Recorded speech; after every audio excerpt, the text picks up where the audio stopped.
questions, and they'll be recorded backstage, and then we'll be choosing them, and then we'll come out and answer questions.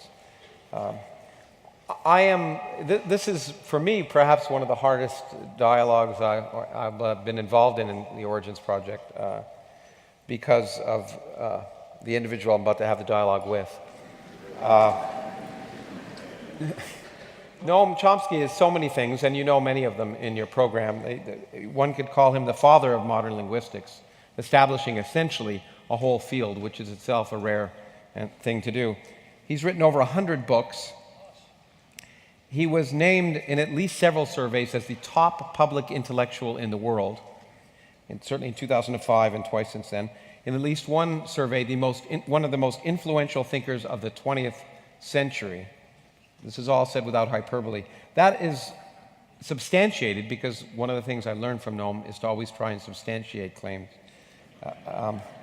He has been cited more than any other living scholar in the humanities and arts between 1980 and 1992.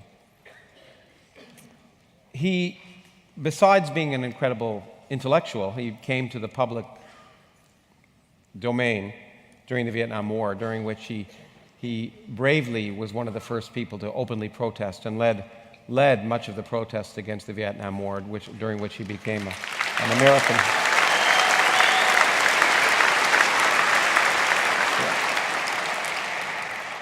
During which he certainly became an American hero. It established a tradition for him of being marginalized in U.S. media.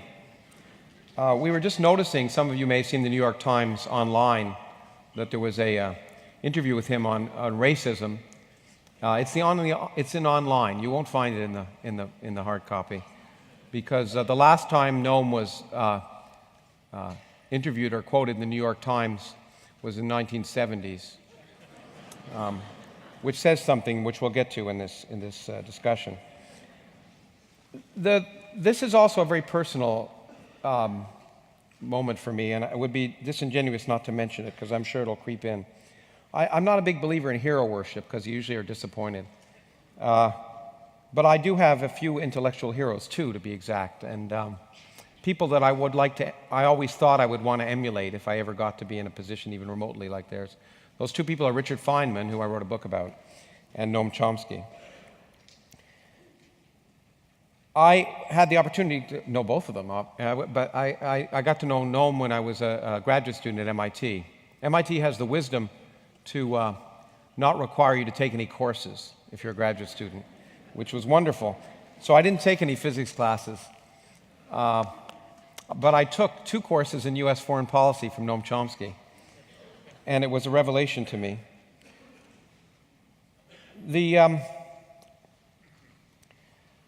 The first thing that personally impressed me about him was a man who took time out from a field that he clearly loved, linguistics, to talk about issues that matter to people.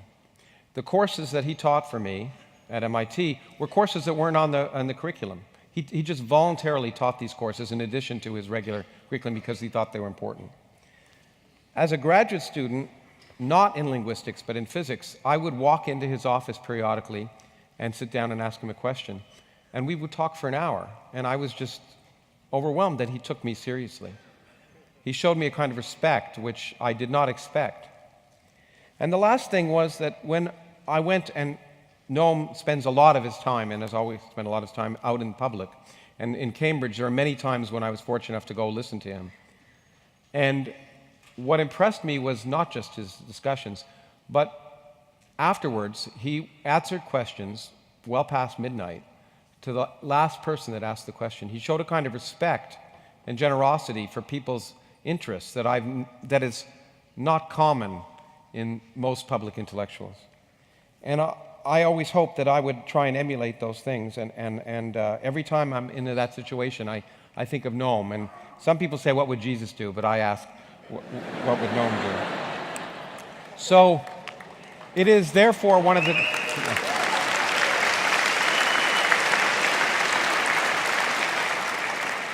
It is therefore one of the truly greatest honors of my life to welcome onto the stage Noam Chomsky.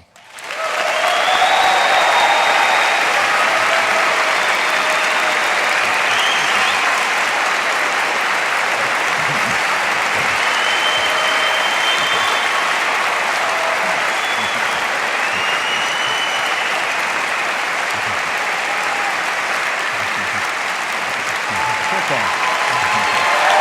There we go.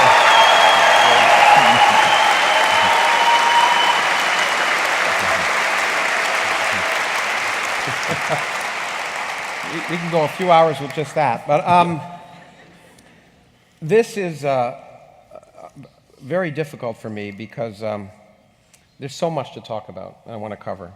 And I did something that I haven't done since I was a first-year undergraduate. I assigned myself 5 books to read this week of yours. And I finished the last one at 3 in the morning this morning. And last time I did that was a sociology class in my first year when I hadn't read any of the texts until the night before the exam. And we'll see if you pass. Yeah, that's right. This was much more fun. But that, I think, is appropriate because I want to begin with your background, speaking of not reading the assigned text. In an interview, you said, we were talking about your college experience. You said, I was probably lucky in that respect. I really never went to college. You want to elaborate? Well, I was in an academic high school for college-oriented kids, and it was very boring. Couldn't stand it. But I was really looking forward to college. The University of Pennsylvania, the catalog looked very exciting, all kind of wonderful topics. But when I got there, I found that each course was just a duplicate of the kind of thing that was going on in high school. So boring, I lost interest in that topic. And after about a year, I was ready to drop out. When, kind of by independent accident, through shared political interests, I happened to meet Zelig Harris, who was the leading theoretical linguist in the country, and he suggested to me that I start taking his graduate courses, and then suggested other graduate courses in mathematics, philosophy, psychology. I started taking those, and they were interesting. I got caught up in them, but I never had an undergraduate education, and I never had any professional training, professional credentials in any field. It was just kind of an eclectic mixture. Would you advise that career path for others?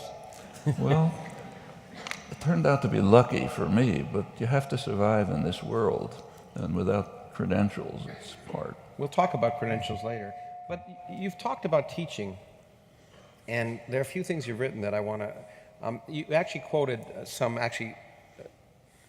Catholic priests in Latin America, some of the liberation priests, talking about the teaching, and they said that the problem with the teaching there is that teachers were more preoccupied with the transmission of knowledge than with the creation, among other values, of a critical spirit. From the social point of view, the educational systems are oriented to maintaining the existing social and economic structures instead of transforming them. Do you think this is a general characteristic of education? And I think it's more general than, it's not universal, of course, there are exceptions, but substantially I think that's probably true. All of you can check your own experience and see whether it's true. The idea of educating people to challenge, to think for themselves, to create, to challenge what you're saying, for example, that's what an educational objective really should be. You're not giving the student body orders saying, here's what you must believe, but here's what I think, and you tell me whether it's right. Does that impact on your teaching, the way you try and teach? That's the way I try. You can tell whether it succeeded. It worked for me. There's one thing, though, that you wrote, which I kind of took to heart a little bit earlier. I don't know whether I took to heart, but there's a really interesting discussion of the fact that Gandhi apparently thought that persuasion was a form of violence. And you wrote, if you're with children or teaching or involved in a discussion or talking to an audience, ideally you should not try to persuade them. That is, to get them to accept your position. And then you went on to say, this should be true of teaching. There's no point in persuading people.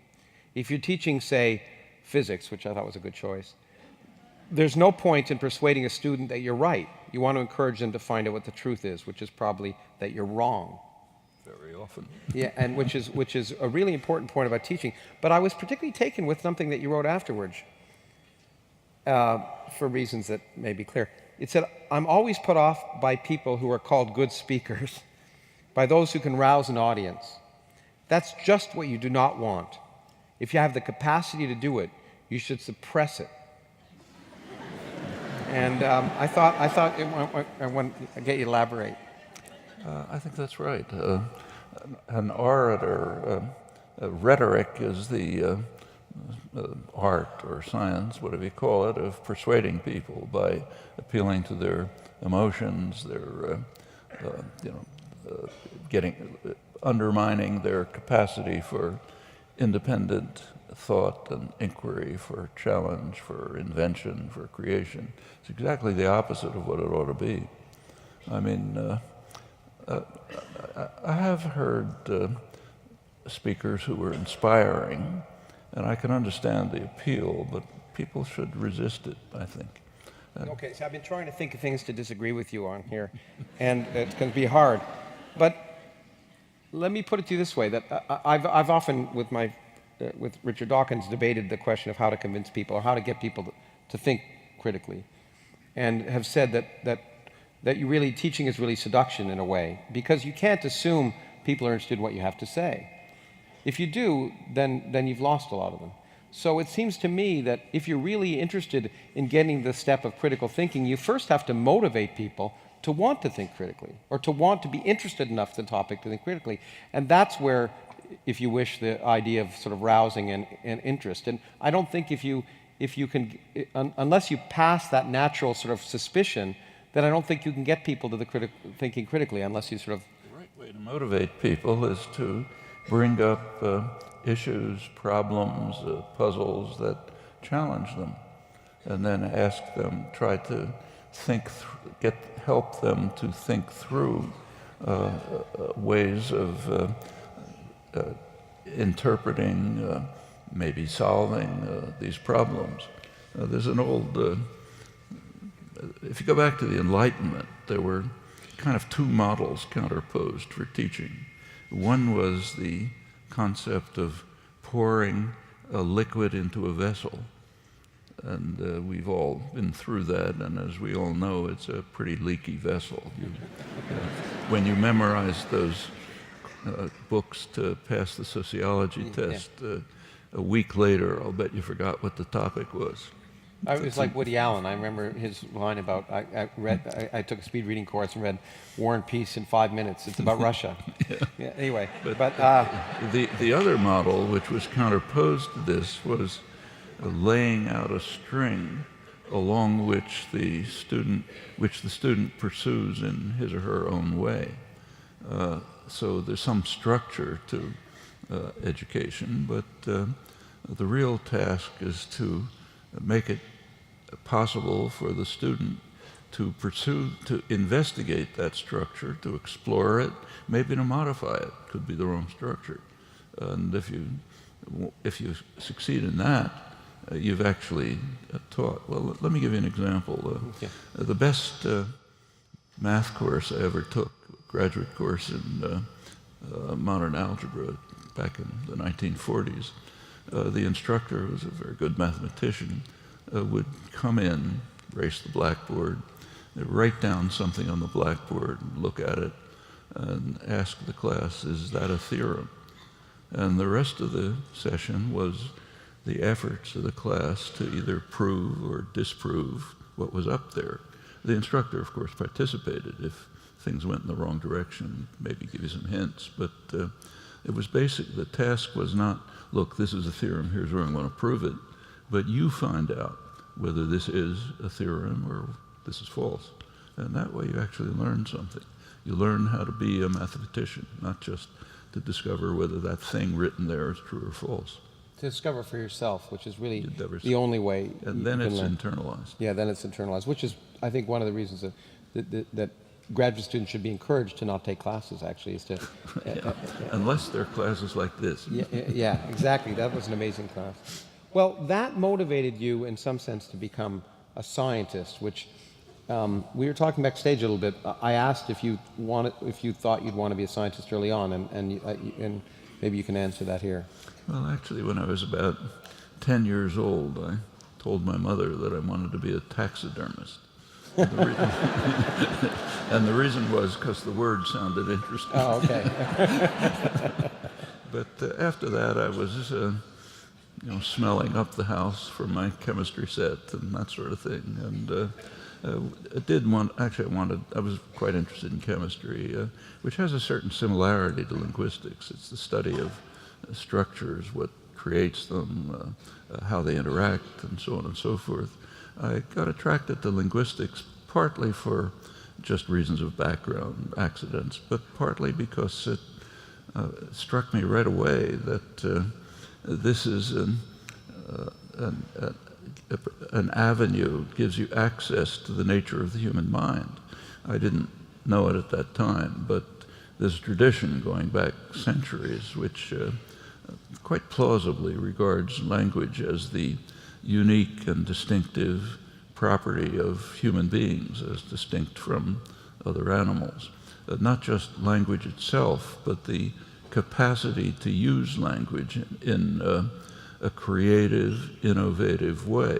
If you go back, say, to Descartes, the famous distinction between body and mind, the criterion that he suggested for distinguishing a human being with a mind from an animal or a machine, which in his metaphysics didn't have a mind, was the ability of every human, no matter what their intelligence, to speak creatively, to produce thoughts, to express them without limit, unbounded, infinite, and to do it in a way which is appropriate to circumstances, not caused by circumstances. So not a reflexive response to something that's happening, but in ways that somehow are right for the occasion.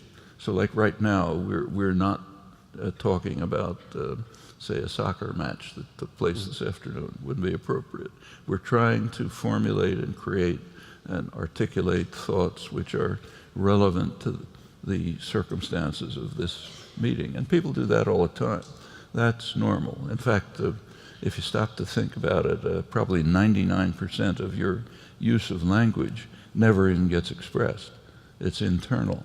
You can't. It takes a tremendous act of will not to do what we call talking to yourself. In fact, I want to pick up on that. Yeah, no, in fact, I want to pick up on that in a minute. But before we get there, there's something else you said that surprised me, which, because you often, and it pleased me, you often sort of compare linguistics and some social sciences to physics, and we'll get to that. But I mean, the virtue of physics is that it's simple. It's easy. The irrelevant details are easily removed. Whereas, as we'll talk about, you often bemoan that in linguistics and in cognitive science, the ability to really make detailed progress is very difficult because of all of the factors, and so linguistics is much therefore less advanced than physics. And you said to me that was an attraction and I was surprised to hear about that. So it's an attraction, but I think what you described is also true of early physics. So if you go back to, say, the 17th century, Galileo had quite a hard time in convincing the funders, the aristocrats, that it made sense to study something that doesn't exist in nature, like a ball rolling down a frictionless plane. When they thought, if you're studying motion, why don't you study the growth of flowers, something that's real, and the way the leaves blow in the wind, and so on and so forth. It took a long time for physics to get to the point where it became comprehended that if you want to understand the diversity and complexity of the phenomena of the world, you're going to have to study highly idealized, abstract models, even things which don't exist in the natural world, like, say, a frictionless plane. And then it's not that so much that you throw away everything else, you hope maybe somehow you'll get back to it. But that's the situation in the study of language in the 1950s. I mean, the study of language was the study of all the phenomena that you could accumulate.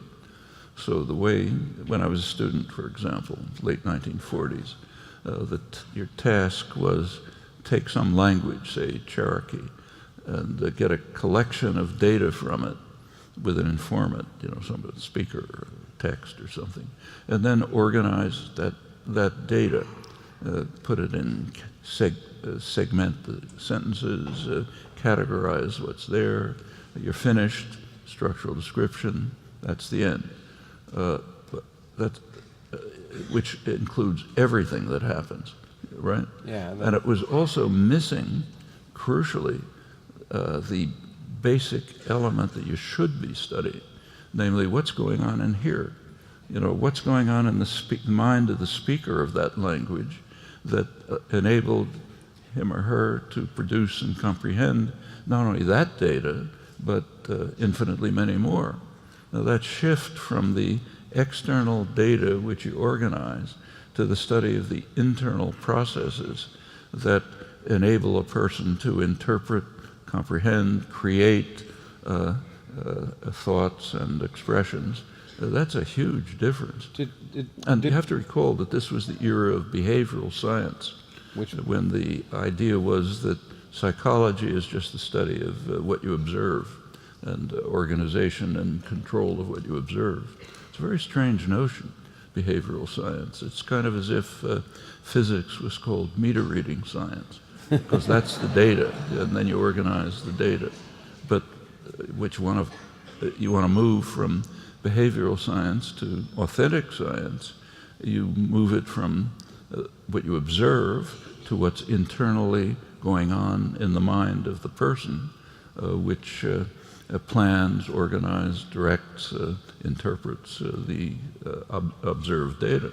Were you intellectually mature enough? I mean, was the fact that the field wasn't scientific in the sense that you and I would describe as science, was that an attraction? I mean, I often think how nice it would have been to be, all the low-hanging fruit in physics has sort of been taken, and that's a lot harder. And was that an attraction in some sense, that it was just open for that kind of activity? Were you mature enough to realize that, or was that after the fact? Well, actually, there's an actual parallel between what this development in the study of language and the earliest stages of modern physics.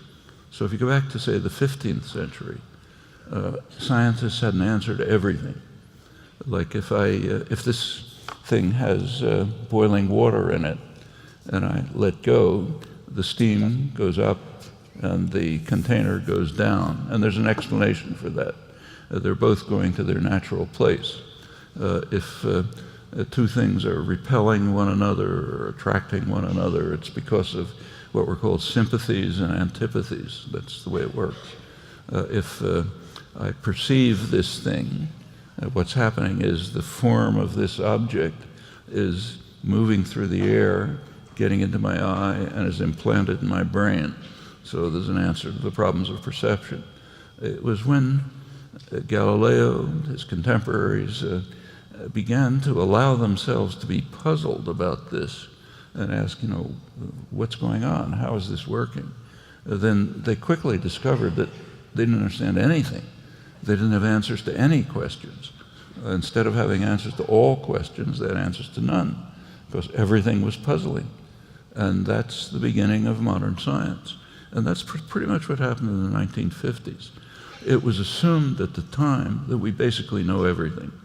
In linguistics. In the study of language. And it was also assumed that a natural consequence of that was that languages could be unboundedly diverse. There's no limit to what could be a language. And each one has to be studied on its own without any preconceptions about what a language might be. As soon as you began to ask questions about why does it work this way, not some other way, what's going on in the internal process that's determining these and innumerable other data, you quickly discover that every sentence you look at is a puzzle. You don't understand why it's that way, not some other way. And you find some very strange things very quickly. So let's talk about some of those strange things. When I was reading recent discussions of yours on language and mind, one of the things that struck me is related to something you just said, which has surprised me. because someone was asking you, we often talk about, and I've been at many of the meetings we've run here on extinctions and origins of early modern humans, the importance of language in communication. But you made the point that, in fact, from an evolutionary perspective, at least as far as you can see, what's important about language has nothing to do with communication. The important thing about language is not external, but internal. Maybe you could elaborate. Well, in fact, traditionally, it was a guiding idea was that language is primarily an instrument of thought. The idea that language is designed for communication is a pretty modern view. I guess the microphones we have are not working. Not okay, working? Good. Oh. We'll start again. No, we're just joking. Anyway, go on. Sorry. Well, there's a traditional view, which I think is correct, that the core property of language is its use in creating and formulating thought. It's an instrument of thought. There's a modern view that language evolved as an instrument of communication. I think the reason for that is probably a misunderstanding of Darwinism. It's based on the assumption that any change that took place must be some small change modifying what was already there. Actually, Darwin at one point even said that if that's not true, his whole theory collapses, which is now known not to be the case. But if you look closely, animal communication systems and human language differ radically in every respect you can think of. So, for example, every animal communication system known consists of signals which are keyed to external events. So say a monkey, say a rhesus monkey, one of the ones that's extensively studied, has maybe half a dozen calls. And if the leaves are moving a certain way, a call comes out which we interpret to be a warning call. You know, maybe there's an eagle out there, you better hide. If there's a hormonal change, another call come out which we interpret as meaning I'm hungry or something like that. Human language is not like that at all. It's a free, creative activity. It can be used for communication, but primarily it's just used for thinking. And as I started to say before, if you simply introspect, almost all of your use of language is internally creating and interpreting thought. And if you look at the structure of language, it's completely different from animal communication systems. Furthermore, it gets kind of complicated, but if you actually look at carefully at the design of language, it turns out that the externalization, the articulation, what comes out your mouth, is kind of peripheral to language. The core principles of language are those that determine how you construct and interpret thoughts. And the way it's externalized doesn't enter into that. It takes some work to show that, but I think there's considerable evidence for it. That I think all of that reinforces the traditional view that language is fundamentally what was sometimes called audible thought. And we know it doesn't have to be audible. It could be in sign, could be any sensory modality. That's kind of all of the sensory modality that's used is external to and peripheral to and not really part of the core of language, which is a system of creating, inventing, interpreting thoughts.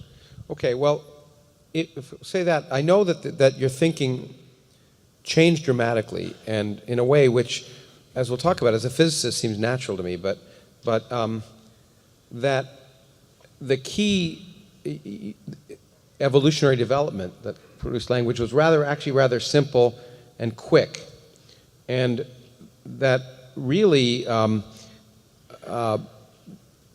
the fundamental idea of language may come down to one or two things, something I think you've embodied called the minimalist principle, something called merge, which we may get to. But maybe you want to explain why you think that from an evolutionary perspective.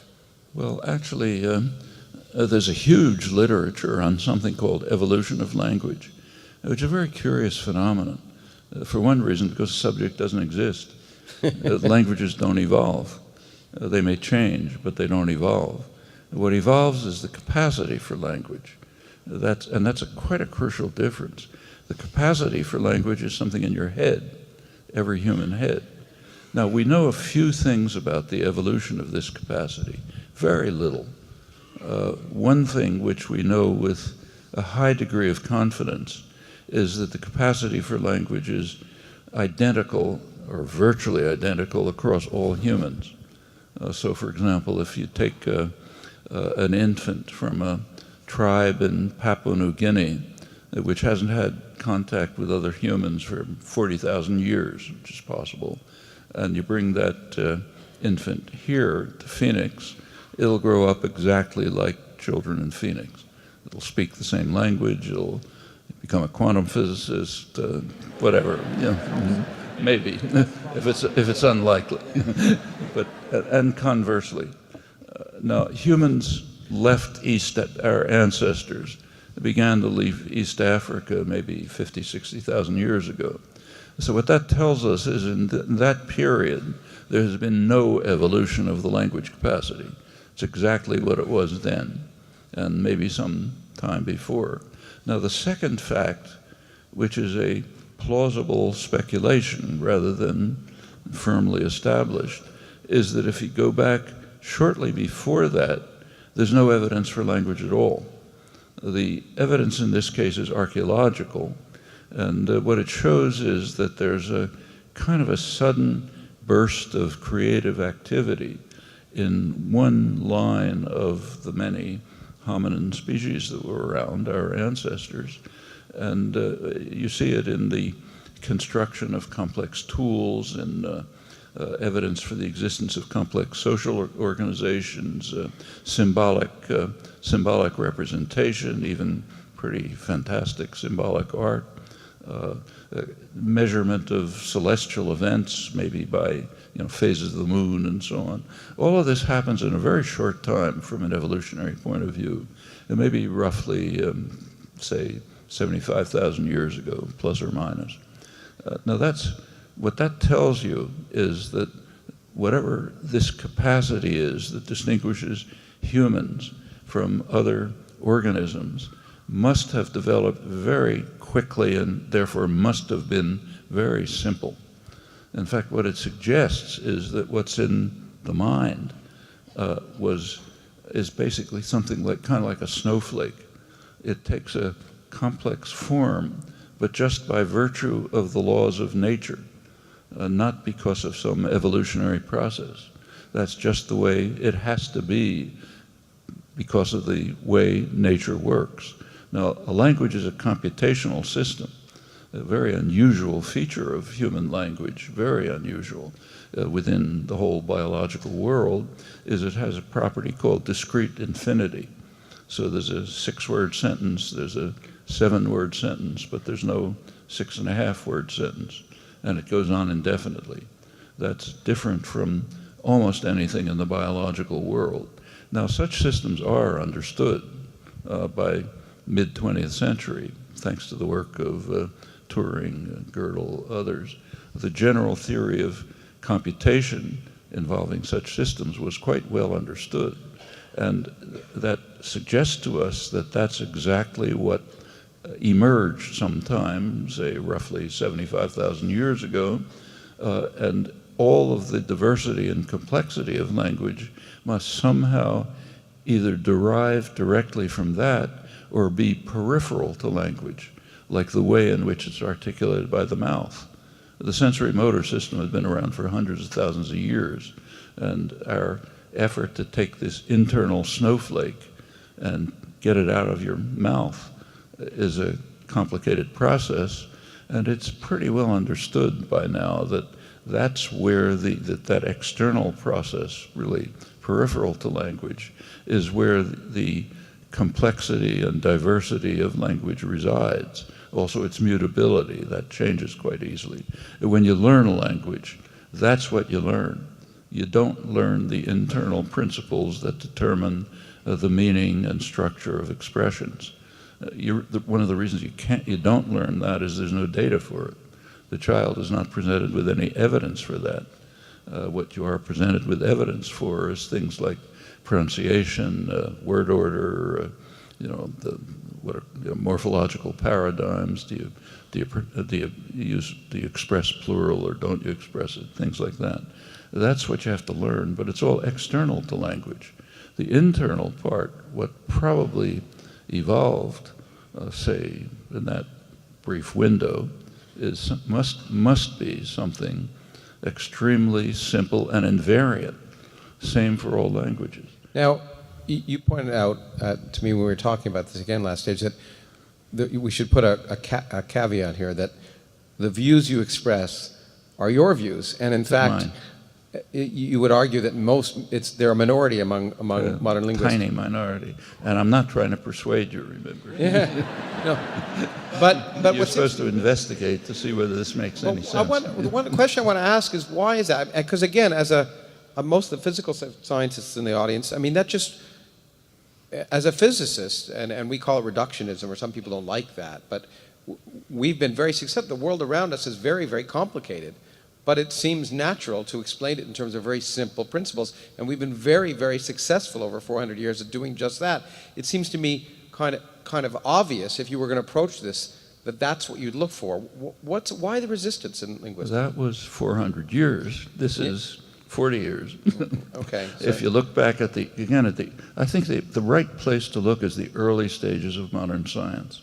My own feeling is that psychology and the study of humans, study of human thinking, action, interpretation, is really pre-scientific. It's pre-Galilean. It's got to move. It has to find a way to move into the era of science. That involves many changes. One I already mentioned, the crucial one. It requires the ability to be puzzled about what you see, to be puzzled about the phenomena, to comprehend that the apparent diversity and complexity of phenomena must be superficial.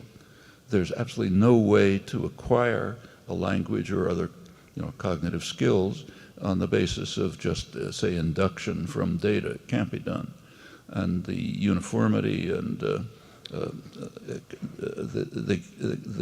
way in which these skills, capacities develop is actually very much like physical growth.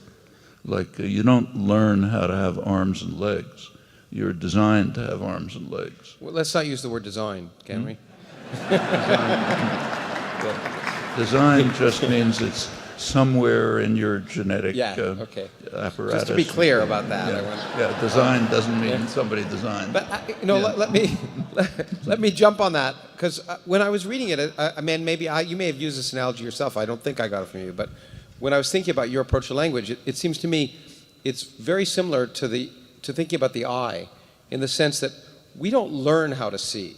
It's not something that is cultural or that we get. We have a mechanism that allows us to see. Now, once we can see, of course, and children do learn how to use their sight, I mean, in many different ways. They're born with the sensory ability, although, of course, they need the experience to be able to use it to then see things, but in very different ways, in incredibly complex manifestations. And it seemed to me, in some sense, your view of language is very much like thinking about seeing.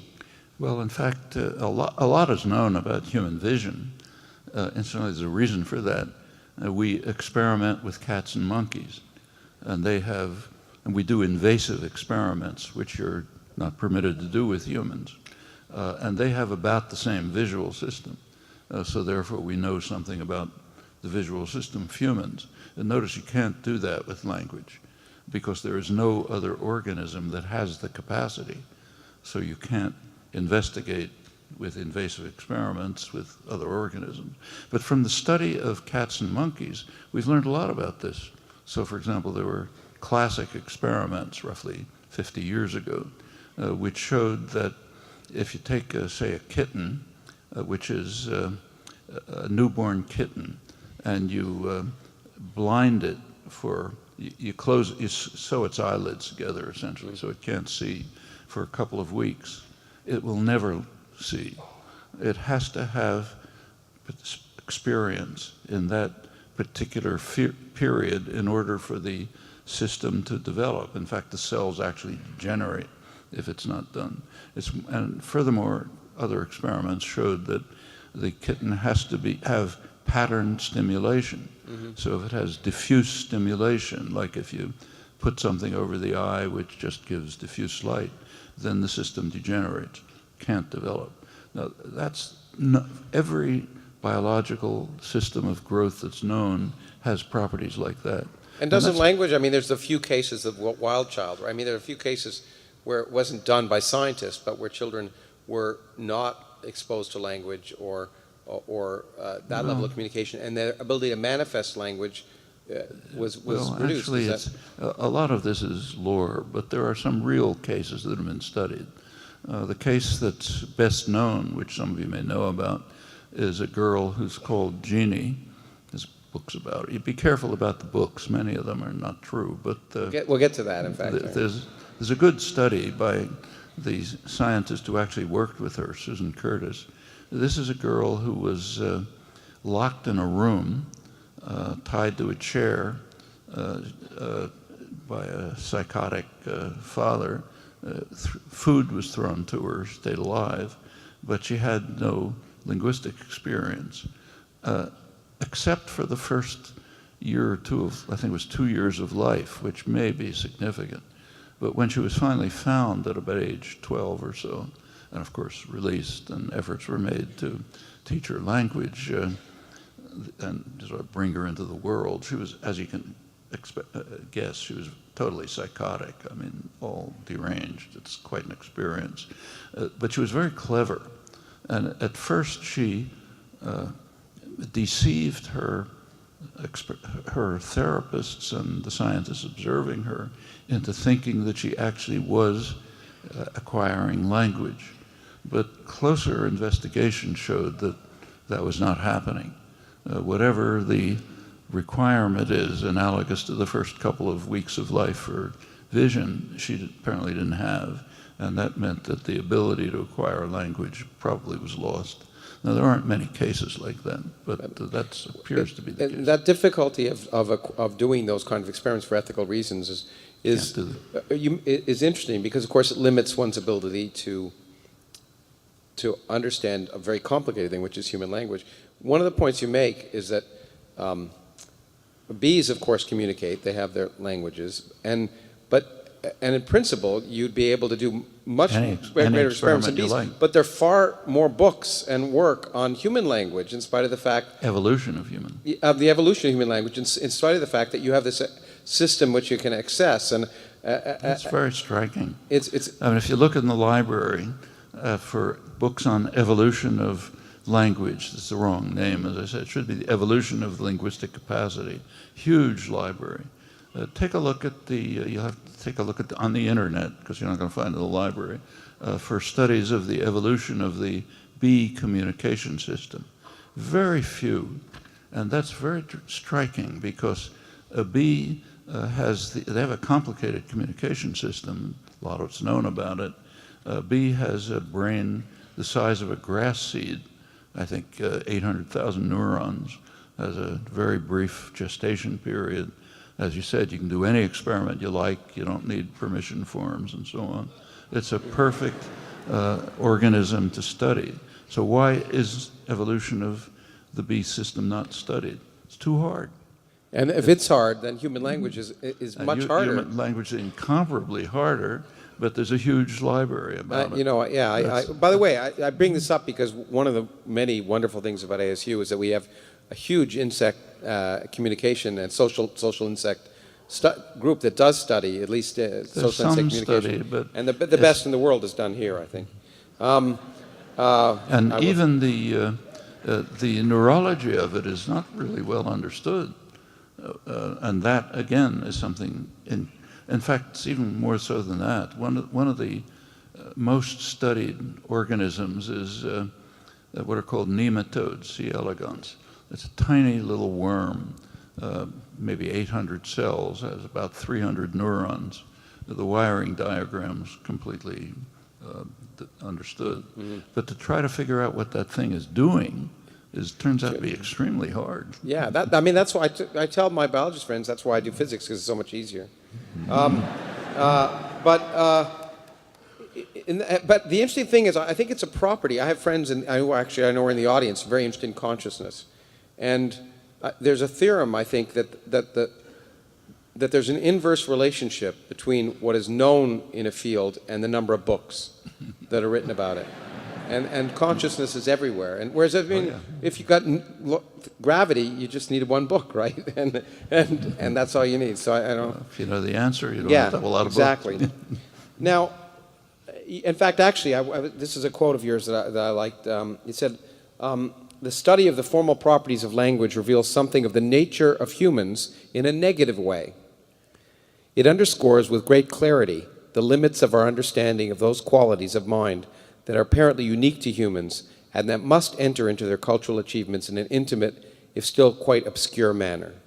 So I think that in some sense the lesson is that we have to be humble, at least, about... In fact, if you go back, I mentioned before Descartes' proposed distinction between body and mind, that we don't accept that framework anymore. But what he observed, namely the inherently creative character of the way language is used for creation and expression of thought, that he didn't understand that, and we know nothing about it.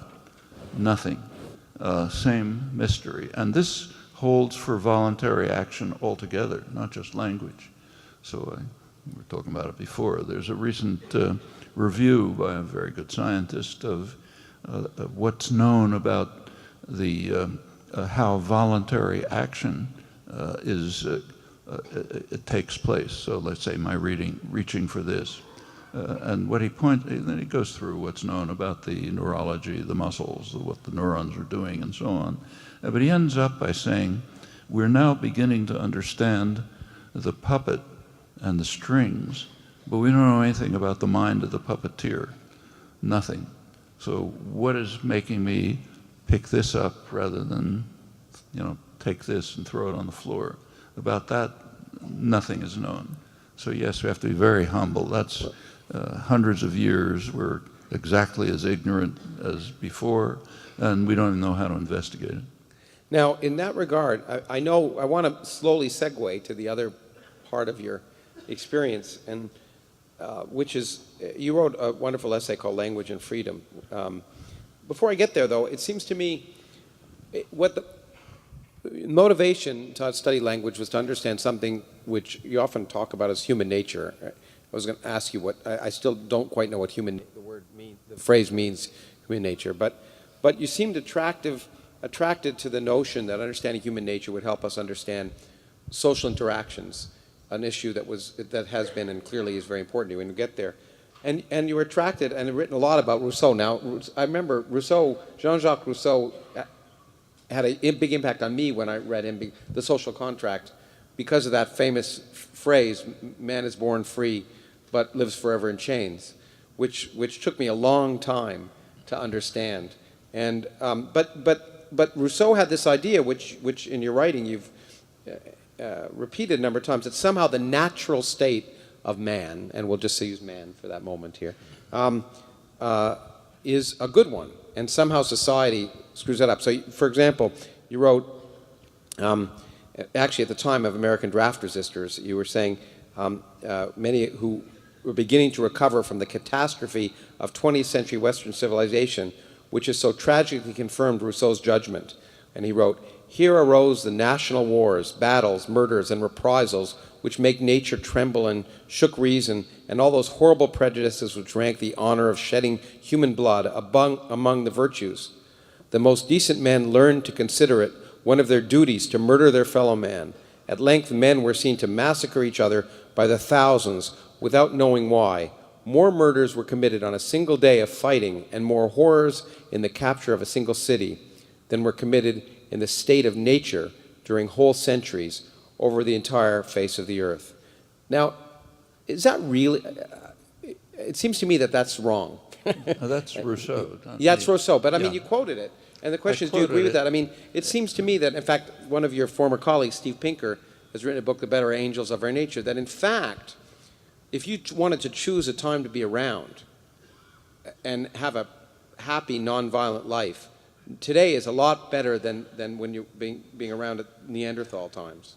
Well, that's what he claims, but the weight of evidence is strongly against it. You think so? I think so. There's very good work by a serious anthropologist, Brian Ferguson is one, who's worked through his data and I think shown that it's probably wrong for about 95% of human existence, namely the hunter-gatherer periods. It's really with the emergence of state systems, the development of complex agriculture, they begin to get wars that are very destructive. I mean, there's killing among hunter-gatherers, but it's pretty limited. But there has been moral progress. In fact, you wrote. Well, one thing that he says is correct. I think that's about it. Since the Enlightenment, there has been moral progress. In our own lifetimes, there's been moral progress. So consider, for example, the status of women's rights today and in 1950. Very different. The status of civil rights, very different. Gay rights, very different. That's progress. And it's been going on slowly since the Enlightenment. But that's a pretty brief period of human history. And in fact, right at this same time have been the most murderous, destructive wars ever.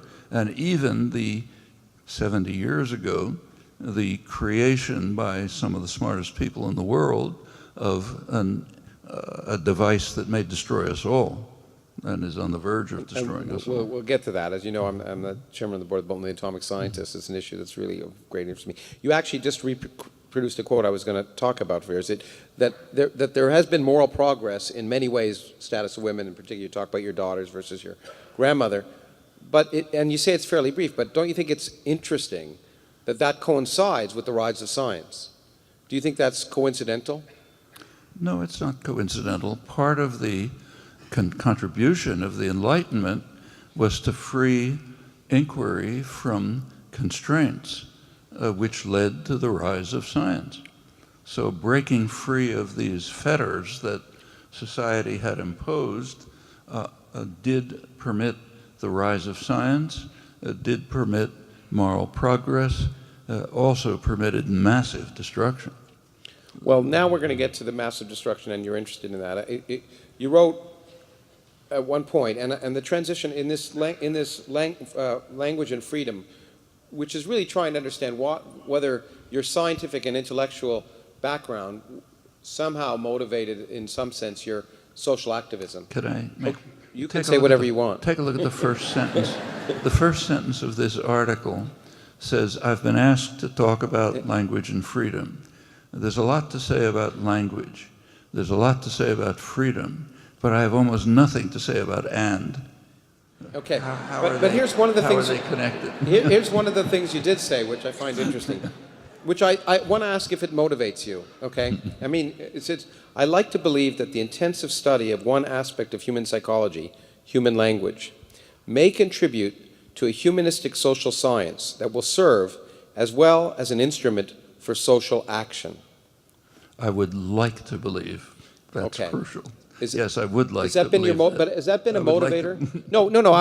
I'm not saying you say it has, but Yeah. in a personal sense, do you think that makes a connection in your own personal activism? Well, if you look at, as a historical fact, no, they're separate. But there is a kind of a connection, not a logical connection, nothing you can prove, just a suggestive relation. And it shows up in Rousseau. So if you take a look at, say, the work of Rousseau that I quoted, which is the Second Discourse on Equality, that's his most libertarian writing. Yeah. He begins with a pretty strictly Cartesian view of animals as being machines, just reflexive machines compelled to do what they do by internal and external circumstances, without the creative character of human thought and behavior. And he then says, again in roughly Cartesian terms, that what is unique and distinctive about humans is this internal creative capacity. That's what makes humans different from the rest of the natural world. Then comes a thesis, which is not proved, but I think is plausible, namely any social arrangements that inhibit or constrain that free creative capacity are fundamentally illegitimate unless they can justify themselves. That means any structure of authority, domination, hierarchy, whether it's in a patriarchal family or in international affairs or anything in between, should be subject to challenge. It's not self-justifying. There's,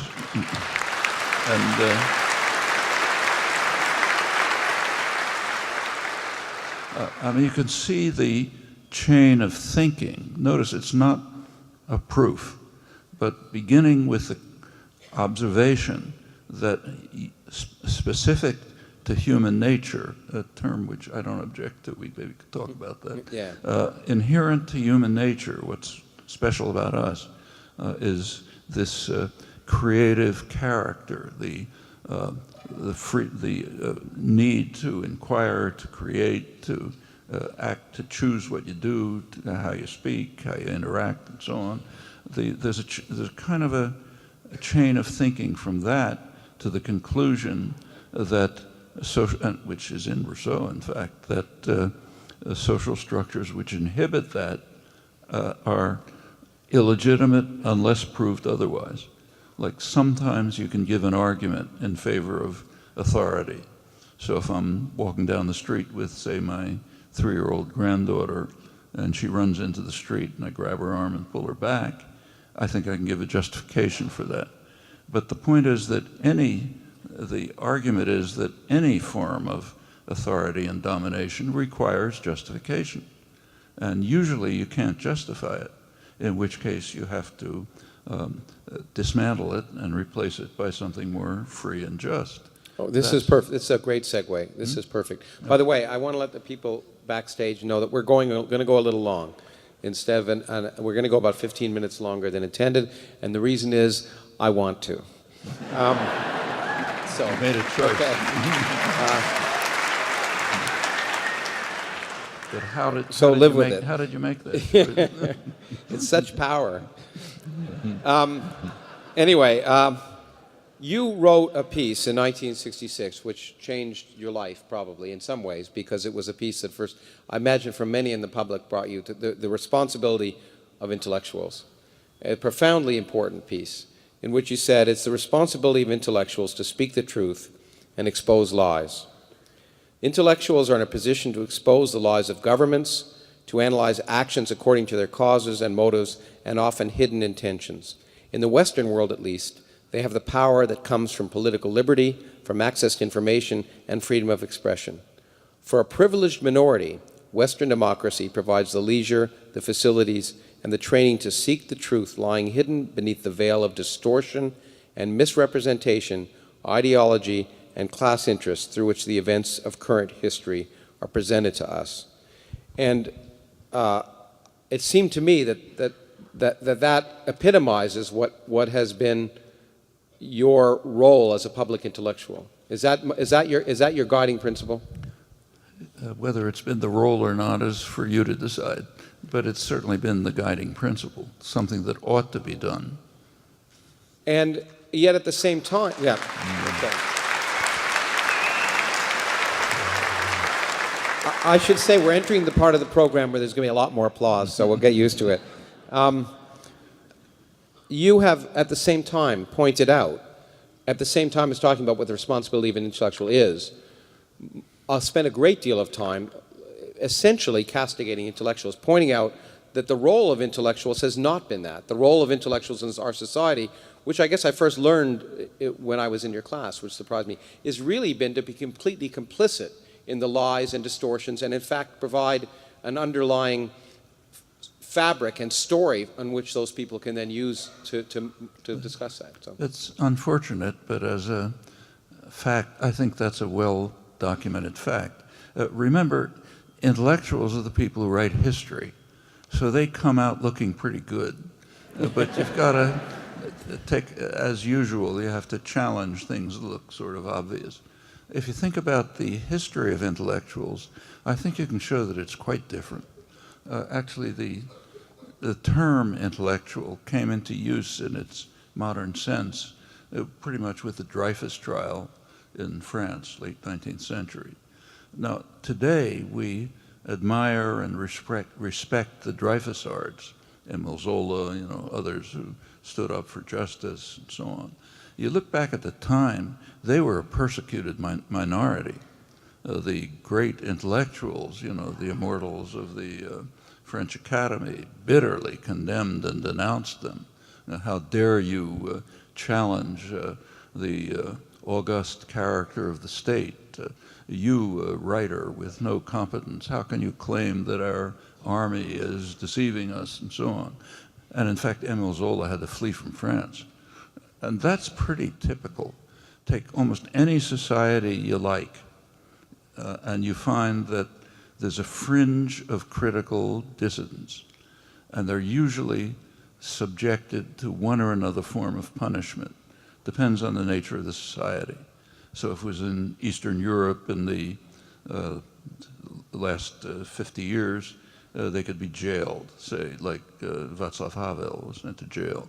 If it was in our domains in Central America, they'd have their heads blown off. We don't like to think of that comparison, but it's in fact true. The torture, murder, atrocities in our own domain, say Latin America, was much worse than what was going on in Eastern Europe in the post-Stalin era. But in both cases, there's a harsh repression of people who are critical of established power. And that goes back as far as you like. It goes back to classical Greece. So who drank the hemlock in classical Greece? It was the person who was corrupting the youth of Athens by asking hard questions that you're not supposed to ask, Socrates. Take a look at the biblical record at roughly the same period. It's a kind of oral history, but what's reconstructed from it. There were people who, by our standards, could be called intellectuals, people who condemned, criticized the king and his crimes, who gave geopolitical analysis and they warning that the acts of the kings were going to lead to disaster, who called for mercy, compassion for widows and orphans, and so on. Now, those are people who are called, the translation is prophets. It's a kind of a bad translation of an obscure Hebrew word. But in our terms, they were functioning roughly the way dissident intellectuals do. How were they treated? They were imprisoned, driven into the desert, and marginalized. There were intellectuals who were respected, flatterers at the court. Centuries later, they were called false prophets, but not at the time. And I think if you think through history, that pattern is replicated very consistently. Let me give a quote of yours that I want you to comment. I have two quotes in that regard I want to comment on before we actually get to some of the specifics, which I want to get to. You point out that no one would be disturbed by an analysis of the political behavior of Russians, French, or Tanzanians, questioning their motives and interpreting their actions in terms of long-range interest, perhaps well concealed behind official rhetoric. But it's an article of faith that American motives are pure and not subject to analysis. Although it is nothing new in American intellectual history, or for that matter in the general history of imperialist apologia, this innocence becomes increasingly distasteful as the power it serves grows more dominant in the world affairs and more capable, therefore, of the unconstrained viciousness that the mass media present to us each day. I think that's a defensible statement. Well, I hope so. You said it, but I think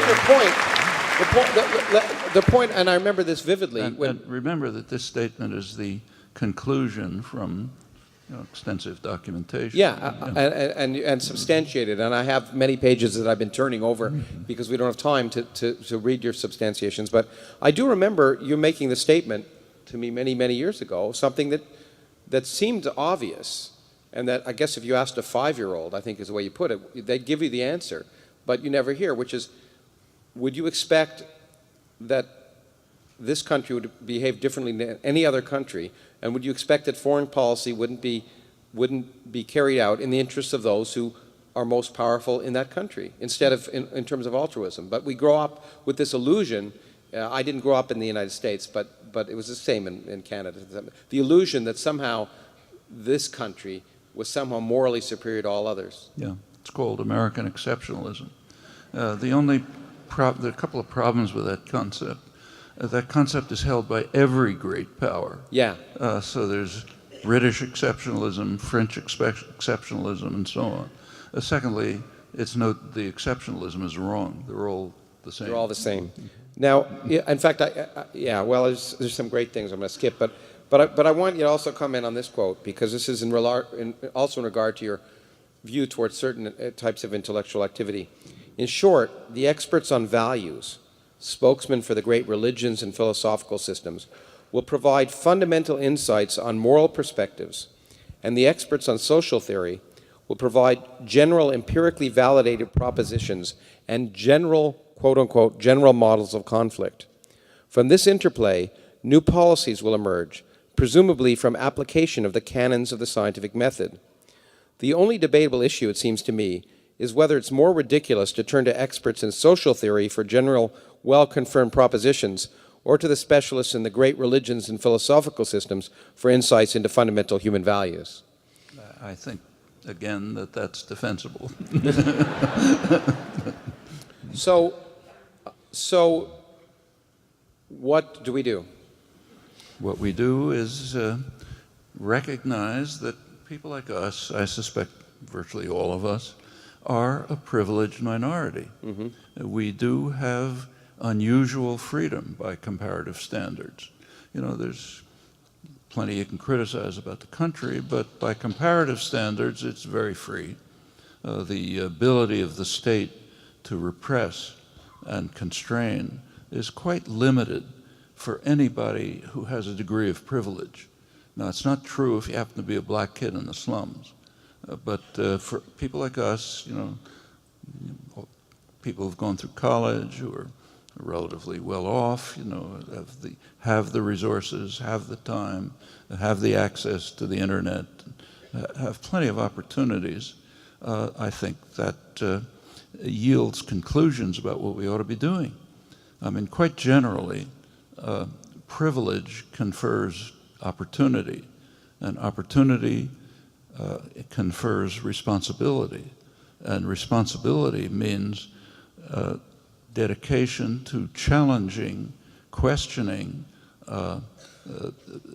the verities that are imposed on us by doctrinal systems and structural arrangements that are based on hierarchy and domination, and working, not only challenging them, but doing something about it.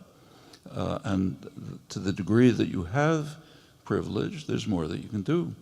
I think that's just as simple as that. And again, I think a 5-year-old would understand it. Well, I told you, we're in that.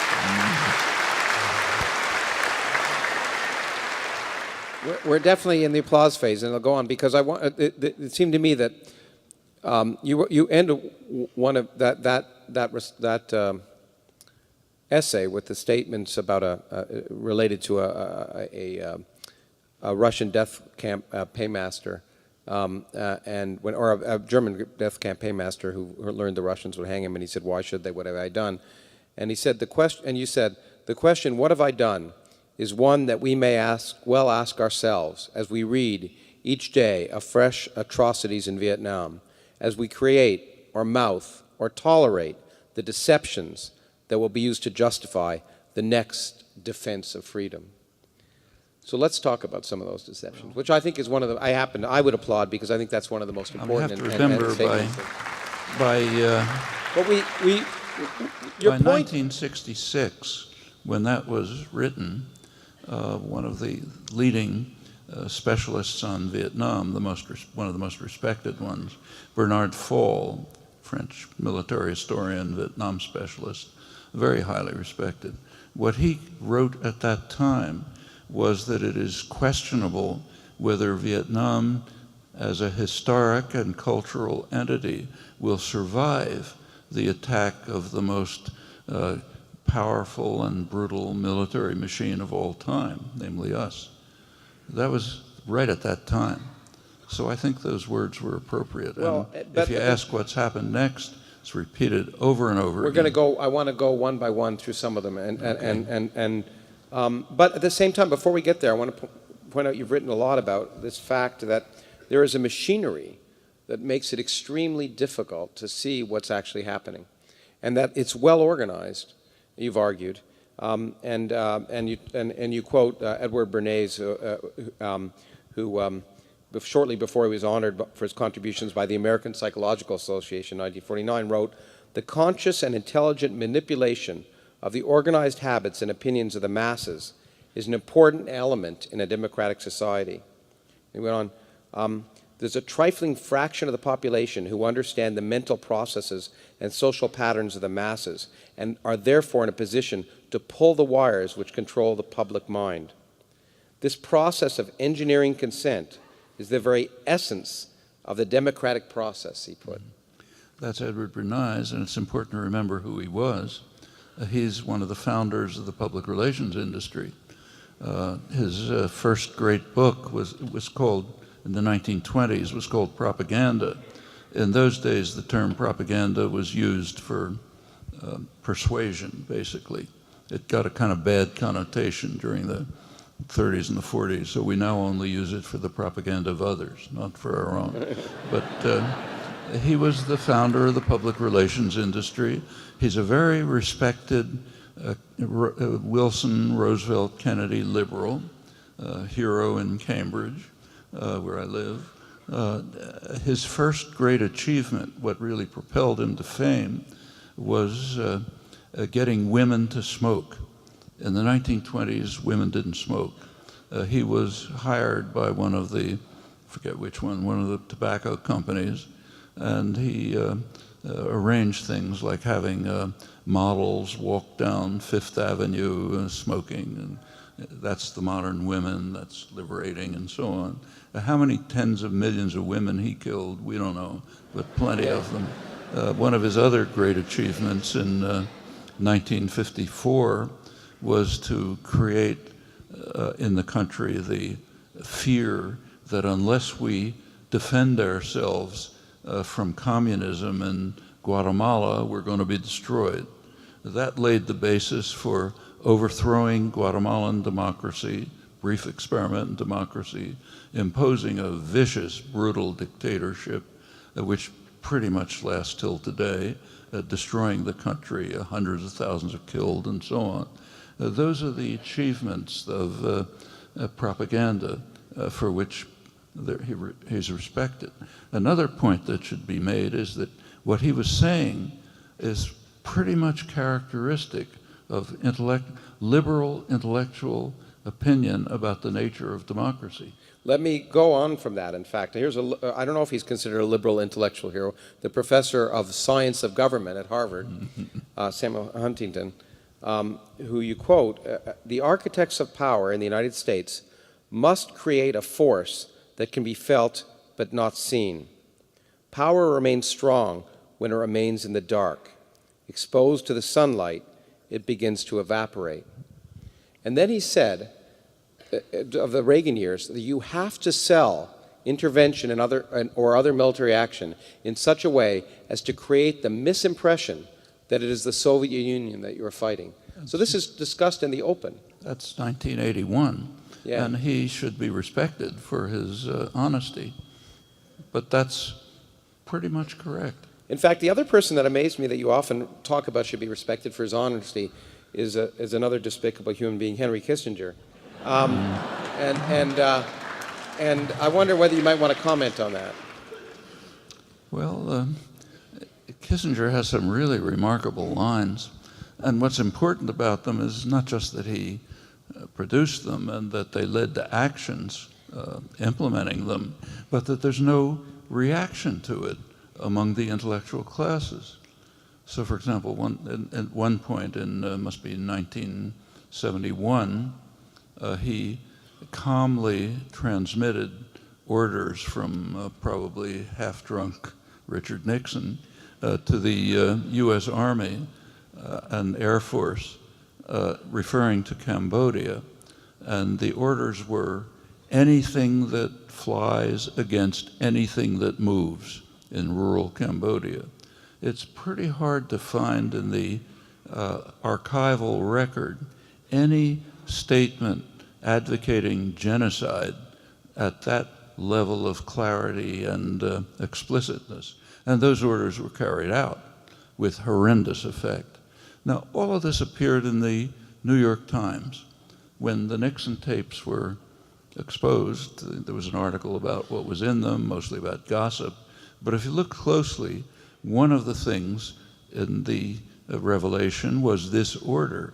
There was no reaction to it. That's the part that's significant that we ought to think about. Well, in fact, that's not the first time, I think, that you would argue that the United States was involved in genocide. And in fact, you quote, you begin, and I want to sort of begin, I want to list some of the things you've discussed and maybe debate a few of them all the way up to the issue that many people are expecting us to talk about at some point today, which is in the Middle East. You talk about the Nuremberg trials, and you say the operative definition of crime is crime that you carried out, but we did not. To underscore the fact, Nazi war criminals were absolved if the defense could show that their U.S. counterparts carried out the same crimes. So therefore, massive bombing and destructions of cities or civilian populations is not considered genocide because the United States did it. And in fact, that was explicit. If you read, say, Telford Taylor, chief prosecutor, he says, well, wouldn't make sense to charge the Nazis with the crime of bombing of heavy urban concentrations because we did it even more than they did. So how can it be a crime? You know, in fact, and you have to recall that of all the tribunals, Nuremberg is the one that deserves most respect. The others are much worse. But that was the criterion for war crimes at Nuremberg. If they did it and we didn't, it's a war crime.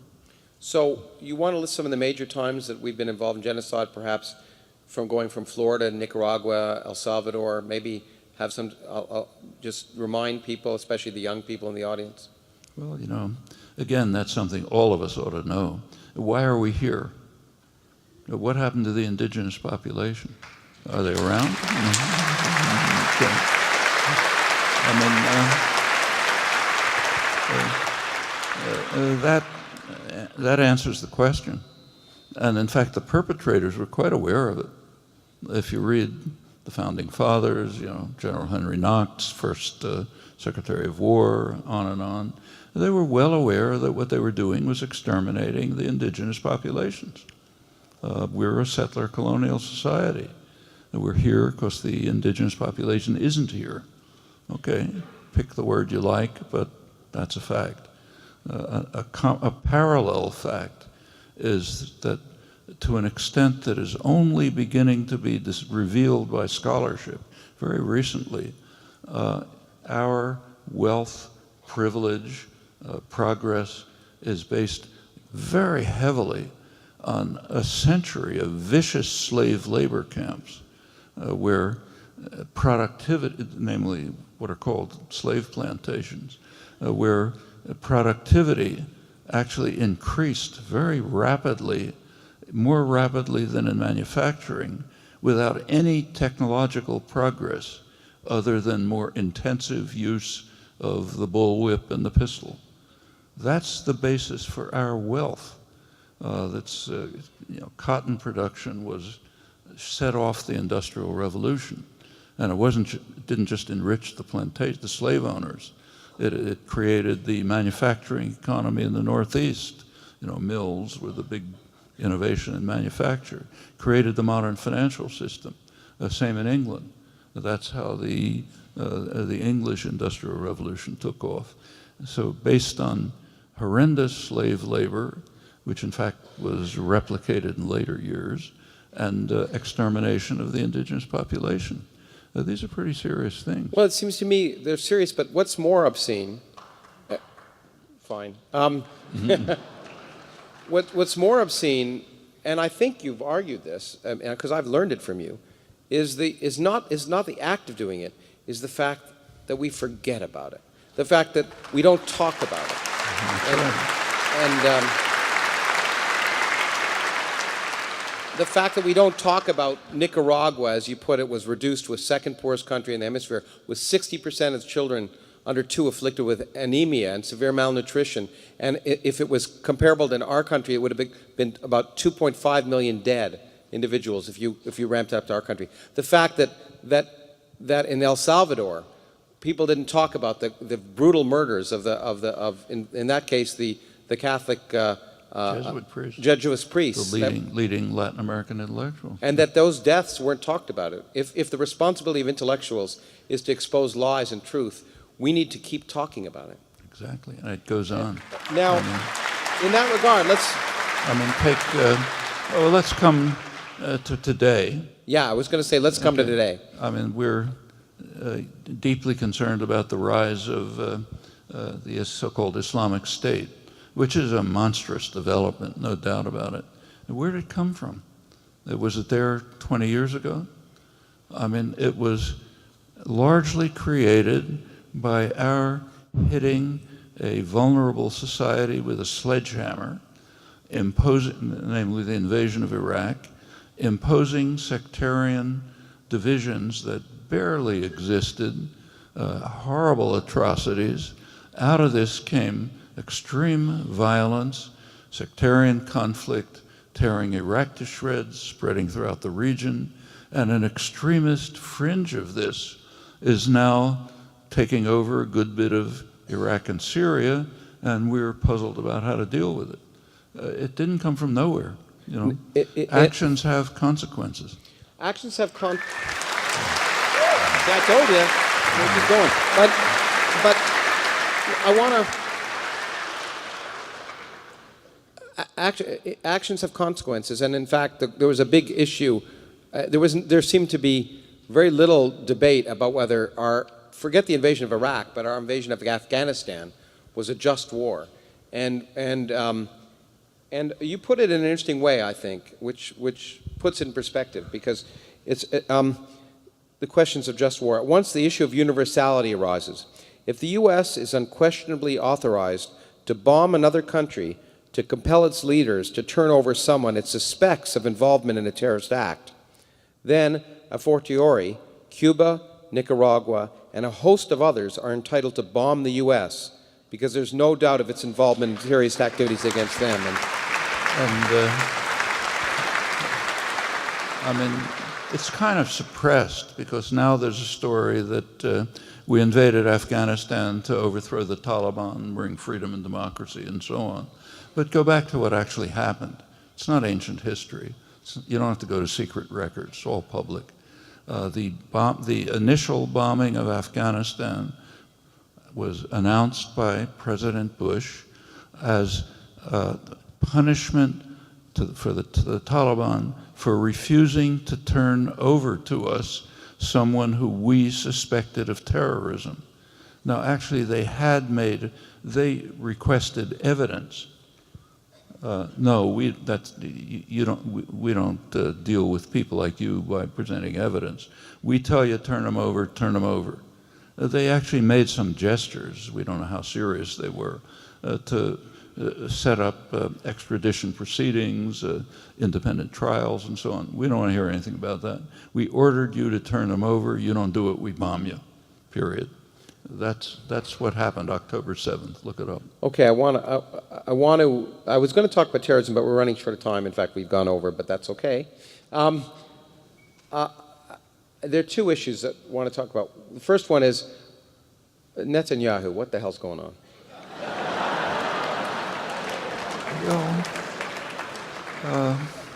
Actually, a number of my Israeli friends, the fringe of the dissident community there, people like Amir Haas, Gidon Levy, and others, are actually praising the election of Netanyahu.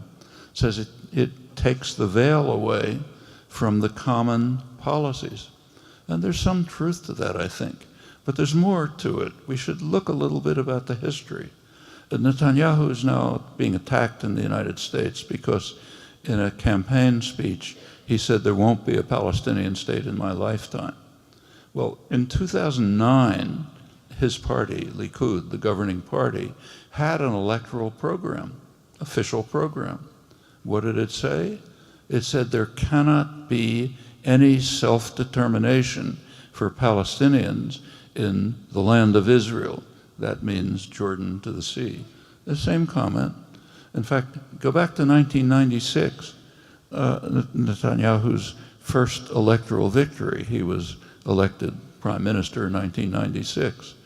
The preceding prime minister, Shimon Peres, left office announcing publicly there will never be a Palestinian state. When Netanyahu came in, his minister of information was asked, will your government tolerate a Palestinian state? The answer's worth reading. He said, look, we're going to leave certain areas that we don't want for the Palestinians. They can stay there. And if they want to call it a state, it's okay. Or they can call it fried chicken. That's the attitude towards Palestinian rights. And incidentally, that's pretty much across the board. It's Netanyahu does it in a manner that may be kind of rude and offensive. But the attitudes of the rest of the mainstream spectrum are not that different. And it happens because we're supporting it. That's exactly it. The problem is right here.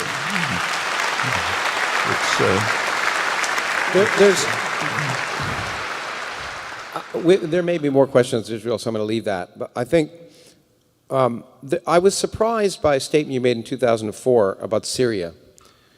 About Syria, actually. You argued, in fact, that it was really inappropriate to have Syria on the list of states sponsoring terrorism, that we shouldn't have them, that they were an ally, and that and it hadn't been implicated in sponsoring terrorism for many years, been highly cooperative in providing intelligence on radical Islamic groups. Has your view changed? Well, Syria has pretty much self-destructed since then. So sure, it's no longer an ally providing information about jihadi terrorism. What's happened in Syria is a horrendous development in which the society is just collapsing into total catastrophe. It may never recover. Okay, look, I want to, because I'm sure there'll be lots of questions about foreign affairs. I want to end with the thoughts of the future, and also a subject that I can't help bring up given your writing. George Bush reportedly proclaimed that God told me to strike at Al-Qaeda, and I struck them. And then he instructed me to strike at Saddam, which I did. And then you wrote, and now I am determined to solve the problem of the Middle East, he said.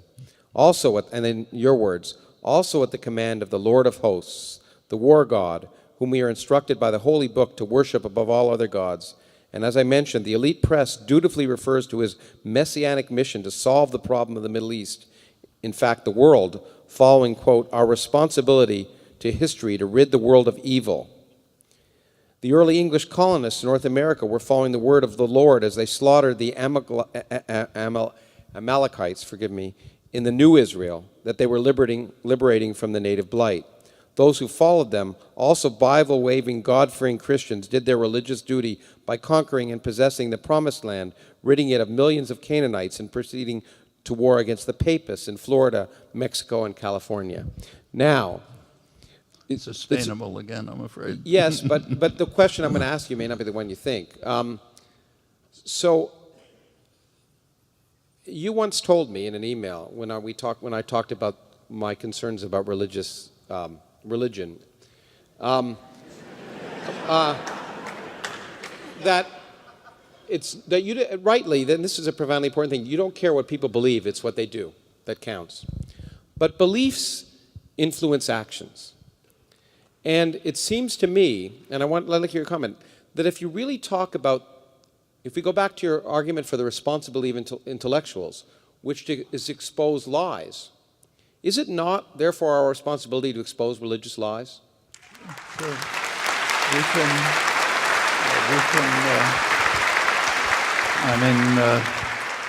If, say, a third of the American population believes that the world was created a couple of thousand years ago, exactly as it is today, yes, it is our responsibility to expose that lie and to tell the truth. On the other hand, if, say I'm thinking of a particular person, but could give many examples, if a Peruvian peasant who immigrated to the United States 30 years ago and has managed to create a decent life for herself under pretty awful conditions, is an evangelical Christian who has a prayer group every evening that goes to visit the sick and pray with them, I'm not going to read her a lesson in epistemology. Okay. Well, I couldn't agree with you more. It's our duty to expose lies when they influence behavior, and especially state behavior in a bad way. And I think that, although you didn't intend it, all those quotes, of course, and many wars are justified by religious arguments. Although one could argue if there wasn't God, one would justify them. But we should also remember that there's a secular religion, which is even more devastating, and that's things like the concept of American exceptionalism. That's a secular religion. Now, to conclude, to get to the end before, so we give people a chance to go to the bathroom, us among others. Yeah. There's an urgency that you ended in a recent piece you wrote just last year, and two pieces, that basically begin by saying there's nothing particularly novel about any of this, apart from one aspect. The means of destruction that have now been developed are by now so awesome, and the risks of deploying and using them so enormous, that a rational Martian observer would not rank the prospects for survival of this curious species very high, as long as contempt for elementary moral truisms remains so deeply entrenched among educated elites. And you talked about, and you began to talk about the issue of climate change. About climate change and our future, in a piece called Human Intelligence in the Environment. And you pointed out an interesting debate between Carl Sagan and Ernst Mayr about whether we'd find life elsewhere in the universe, which is an issue that's closer to my own activities. And Mayr pointed out that great American biologist, if you didn't know, absolutely, that if you think about the longevity of species, the smaller the species, the ones that can reproduce more quickly are the more robust. And as you become larger and larger, the mammals essentially are less robust. And that if you think of life as a lethal mutation, not in life, intelligent. Intelligent life as a lethal mutation, that he argued you wouldn't expect it. It's been around for about 100,000 years, and you wouldn't expect it to survive much longer. He says that the average life of species is roughly 100,000 years. Yeah, they're roughly years. one extermination of a species about extinct. We just had a meeting on extinctions, and we quoted that data on this stage, once every 100,000 years. So we argued that, in fact, humans have this potential to exterminate ourselves, and you're particularly worried about the fact that climate change is a severe issue, but you see, again, the same kind of effort to obfuscate the issue by American power elites for climate change that you saw for American military intervention. So I wanted to ask you to comment on that a little bit. Well, anyone who isn't living under a rock knows that we're heading for a precipice. The human effect on the environment, climate change, anthropogenic climate change, is enormous. And the effect is already being felt, and it will be, if it continues the way it's going, it'll be very severe in a short period of time, maybe our grandchildren. So what are we doing? Well, for example, open any page, business page in the newspapers.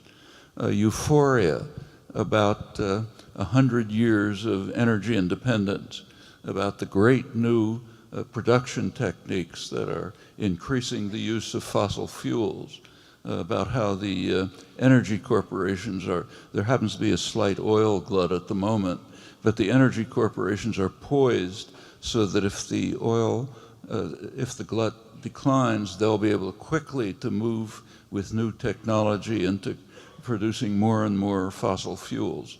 That is driving us toward the precipice. We'll be the Saudi Arabia of the 21st century, meanwhile destroying the prospects for the lives of our grandchildren.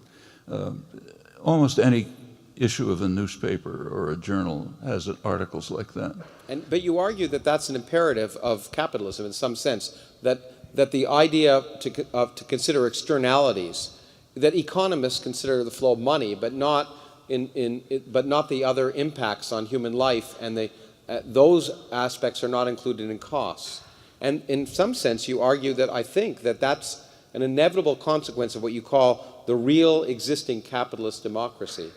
And there's two quotes I want to end with. You say, within the real existing capitalist democracy, which you call RECT, R-E-C-D, RECT, it is of extreme importance that we become the stupid nation, not misled by science and rationality, in the interests of the short-term gains of the master of the economy and political system. Damn the consequences. Then the last statement, which I think takes us back to the very beginning, which is I want to end with it, is this question of human nature. Is this an inevitable consequence of human nature? You say there is something about us, our intelligence, that we're capable of acting in ways that are rational within a narrow framework, but are irrational in terms of other long-term goals. Do you see any optimism? Well, I think we have to make a distinction here between individual rationality and institutional rationality. Individual stupidity and institutional stupidity. For example, recently at Davos, when you were there was a poll of CEOs when they were asked to rank risks. I think they had 19 risks that they thought were serious. Climate change was not among them. The top risk was regulation, the one possibility of eliminating the disaster. Now that's institutional stupidity. If you had asked those individuals, what do you think about climate change? They'd probably say, I'm contributing to the Sierra Club. As individuals, they may be perfectly rational and sensible, but in their institutional role, there are certain requirements that they must meet. If you're the CEO of, say, ExxonMobil, and you're not trying to maximize the use of fossil fuels, you're out and somebody else is in, because that's the nature of the institution. In these kind of quasi-market systems in which we live, transactions ignore externalities. Like if I sell you a car, we make a deal for ourselves, we don't care about the effect on them. And there's an effect, more pollution, more traffic jams, and so on, and it adds up. In the case of extraction of fossil fuels, the externality happens to be survival of your grandchildren. But in the institutional framework, that's not considered. That's a footnote, like in an economics text, okay? But that's institutional irrationality. Individual rationality is different, which means that we as individuals have the capacity to modify and overcome the institutions that are driving us to disaster. That's the element of hope. In fact, the element of hope, it seems to me, to summarize, and I want to see if you agree with this, that speaking truth to power, which was what drove you into the public domain at a time when the U.S. was committing atrocities in another country, in the global sense now, by this very statement, I repeat again, it's extremely important that we become the stupid nation, not misled by science and rationality, that the impetus, the imperative for intellectuals, especially scientists right now, is to reach out with the science to combat the greatest threat facing humanity at the present time. For those who have the technical, scientific knowledge, there's a very high imperative. But the same is true for the rest of us. You don't have to be a climate scientist to understand this much about what's going on. And if you care about whether your grandchildren, other grandchildren, have a decent chance to survival, then these are really great imperatives. The same is true of nuclear weapons. I mean, if you look over the record of the last 70 years, it's kind of a miracle that we're still here. It's just amazing. Unbelievable. When you look at the accidents, the near accidents, the and there's still 10,000 nuclear weapons, and they're being many on a hair trigger. And they're still being modernized. They're being modernized for no strategic purpose whatsoever, except for increasing the possibility of destruction. But that I want to say that because I think that's the motivation. I will repeat again for why we're doing what we're doing here today, reaching out to the public and the internet today and to you today with these issues, because it seems to me the only hope we can do is to reach out and do the responsibility of intellectuals. And we've gone for a half an hour longer than I planned, but if there's anyone in the world that's worth that extra half an hour, it's Noam Chomsky. Thank you very much.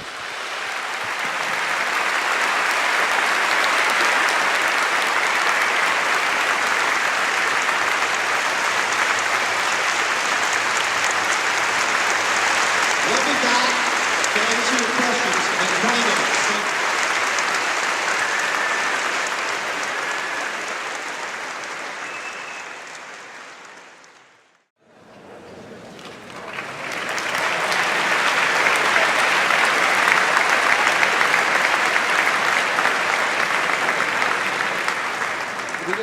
Can we get those highlights up so we can see the audience that's asking the questions? Okay, that's a little bit better. Look, they're still here. Thank you for your patience. There were a great number of great questions on Twitter and in hard copy, and so we'll get to as many as we can. And I want to follow in the questioning, I think, the same narrative that I followed in the asking, which will begin, I think, with language questions and then move on. Well, let's begin with a Twitter one from Bertie Russell. Some of these Twitter names I can't say in public, actually. Anyway, do you believe that the mind is, in principle, computable, implying that it could be emulated on other substrates in the future? On other substrates, like silicon, I think he's talking about. As far as, look, the mind is organized matter. It's organized in a particular way which we don't understand, but we don't understand much about bee communication. There's no reason, we don't know of any physical reason to believe that the particular components of that organized matter are critical for its operation. It appears to be something about the way it's organized.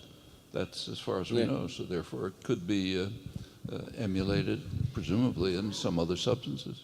Yeah, I mean, as a physicist, I mean, we are a computing machine of some sort, and it happens to be we happen to use a certain system for storing and reproducing, whether it's genetic or electrical. It's hard to imagine that any other system wouldn't, that if we were able to reproduce all that information, we wouldn't get the same person. But it's one of those cases, as you said before, where you really have to be humble because so little is understood about it. And the major question, what is the puppeteer doing? Yeah. That one we don't even know how to address. In fact, we should talk about that. It's one of the things that we didn't talk about, that this emerging notion that many of our conscious decisions are really not conscious. Maybe you want to elaborate on that. Well, there's there's some experimental evidence by now that when you undertake a voluntary action, like say picking this up, very briefly before you are conscious of making the decision, the parts of your brain that are organizing the action are already active, which means that the decision is made pre-consciously and then reaches consciousness at some point. Most of our decisions never reach consciousness. We're doing all kinds of things all the time and totally unaware of them. And parts of the way we have two brains, remember. There's this one and there's this one, sometimes called the gut brain, the enteric nervous system, which is a real nervous system. It's rich in neurons, it suffers Alzheimer's. It's very similar to this one. And we haven't the slightest consciousness about what it's doing. Unless you get a stomach ache, then you know it's not working properly. But with regard to language, unfortunately, there has been no serious investigation of the question, though it could be investigated. So we're left at the moment with introspection. That's not a good state, but try it. When you introspect about your thinking and language, I think what you find is that the expressions you articulate to yourself, come almost instantaneously, indicating that there was pre-conscious organization of the thought that is sometimes reaching consciousness and often is not. And I suspect that when these topics begin to be investigated, which is not impossible, that's what we're going to discover, that this mystery of what the puppeteer is doing is probably pre-conscious. We will not get access to it through conscious introspection, but only in indirect ways, the way we learn what the enteric nervous system is doing. That's a guess about what will be discovered if these topics are ever investigated seriously. One of the reasons they're not investigated is because of the assumption in modern philosophy, psychology, that consciousness is the hard problem. I don't think that's true. I suspect consciousness is a problem that we know how to address. You can find the mechanisms involved in consciousness. You'll learn a lot about it. Pre-conscious decisioning choices, I suspect, is a much deeper problem. Okay, well, this is interesting. I mean, we're asked to speculate on things about the future, for which we really, as we should emphasize, about a system that we don't understand much of now. But in that spirit, and following up on this idea that maybe that the brain is a material entity and therefore might be reproduced elsewhere, Bishop has asked, do you think that AI, and this is a really interesting question, I think, do you think that AI will have the same snowflake language apparatus or quick evolutionary moments in regards to creativity and language? Namely, assuming AI becomes conscious, would you imagine it would have the same kind of language development? It's a really speculative question, but it's an interesting one, it seems to me. Well, first of all, I should be a little cautious about AI. What exactly is it? There's two variants of AI. One is roughly science and engineering. I mean, it's a rough distinction. There's the kind of AI which is trying to construct devices that are useful, self-driving cars, robots that can clean your house, things like that. That's fine. It's not really contributing, except very indirectly, to the understanding of how cognitive systems, intelligent systems work. It's doing things that are useful, which is fine. It's like building a bigger bulldozer. It's great. There's another kind of AI, which is pure science, which is trying to discover the nature of what is going on when a nematode decides to turn to the left or when I decide to pick this up. But that's the same as, it might be called AI if you like, but it's the same as just science, cognitive science. What will happen if I think the question is asking, what if robots are designed which have the same properties, the mechanisms that we will come to understand are essential for consciousness? Will they be conscious? We can already ask that question about dogs. I mean, are they conscious? In fact, you can ask that question about me. You know you're conscious. Do you know that I'm conscious? No, just because I tell you I am. That doesn't mean anything. The robot could too. There's the Turing test, which it turns out to be not a very good test after all. Well, the Turing test is kind of interesting. Turing himself was a very brilliant mathematician and scientist. He understood that the test didn't amount to much. The history of the Turing test is kind of intriguing. This is based on an 8-page paper around 1950 called Can Machines Think or something. Turing in that paper says, the question whether machines can think is too meaningless to deserve discussion. And he's right. Asking whether machines can think is like asking whether submarines swim. If you want to call that swimming, it's swimming. And in fact, like it takes, say, the airplanes fly. In English, they fly. In Hebrew, they glide. Do people fly? In Japanese, when they're jumping, they fly. In English, they don't. These are terminological questions. What we can do, and Turing, he did suggest this imitation game, but it is not, as he pointed out, an answer to the question whether machines think, because it's not a serious question.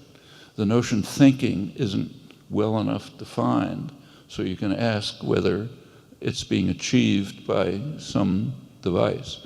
Now, it's kind of striking that if you go back to the 17th century, the same questions were asked, but as scientific questions.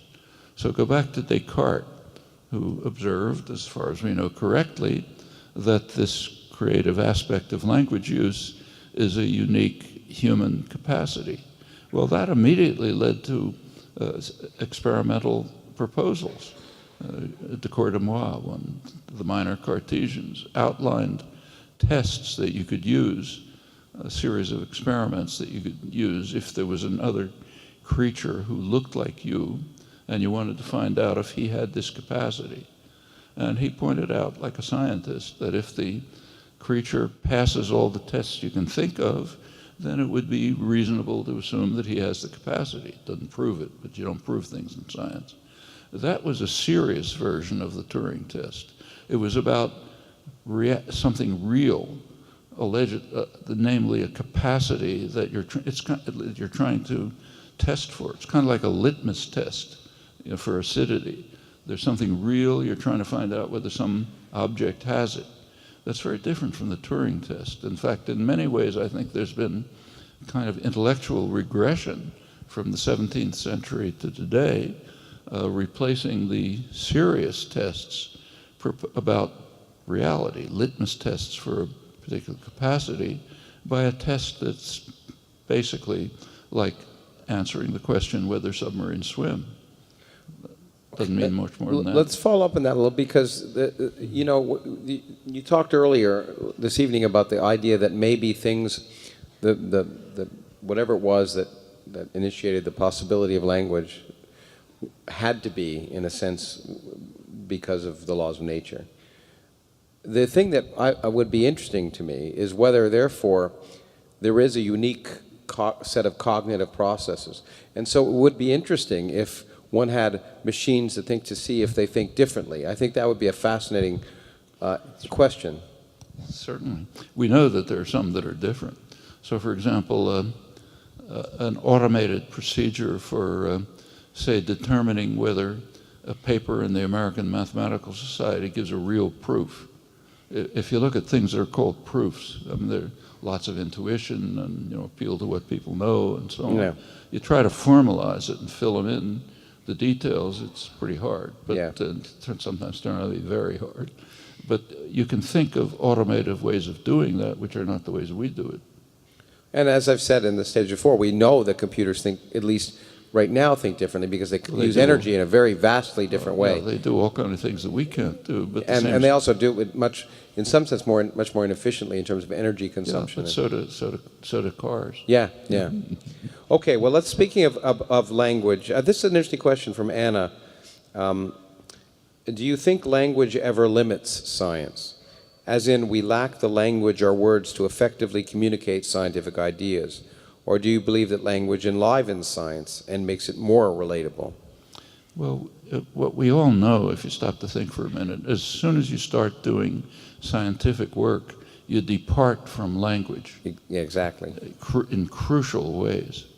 So for example, the words of human language, like say river or person or tree or whatever you like, they do not pick out mind-independent entities in the external world. For those of you who know philosophical literature, there is no reference or denotation relation in natural language. In science, there is. The goal of science, if you postulate, say, a quark or electron or phoneme or whatever it is, you're hoping that it picks out something that's in the mind external world. You may not achieve it, but that's what you're aiming for. A normative element of science is to create a system that does have literal reference. The symbols pick out something extramental. That's already departing from language. And when you go on, it departs even faster. I mean, science is using, say, mathematics. Well, I was just going to say, the other aspect of language is, at least in my field, and I think you try to do this in linguistics, is it's clear, for whatever reason, still really not known, that the appropriate language is not any of the languages that we use, but mathematics. Mathematics isn't a language like the other languages. Galileo again. Yeah.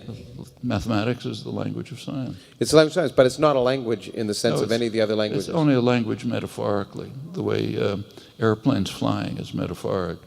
It's a symbolic system, has some of the properties of natural language, differs in other respects, and it's invented, created, to serve a certain purpose. The language isn't created, human language isn't created. It's there, it's just part of your, if you don't mind, nature.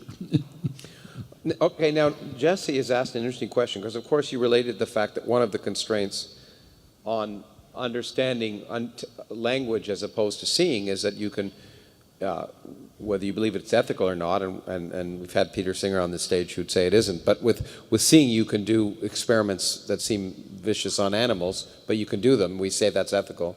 But with language, of course, you can't do experiments on humans. So the question that Jesse's asked, which is an interesting one, is, are ethics more important than further discovery, understanding, and learning? I.e., research, studies, experiments only on animal ethics hinder our study of humans.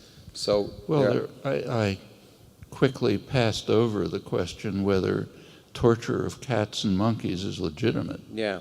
That's not a trivial question. And in fact, part of the moral advance of the past, say, half century is to impose much stricter regulations on animal experimentation. A lot of things that were being done, say, in the 1950s, that you couldn't do today. I think that's progress. We can ask, is it enough progress? What kind, and in fact, as you know, I mean, recently there have been very stringent constraints on invasive experimentation with chimpanzees. Yeah. And we have to ask, how far does this go?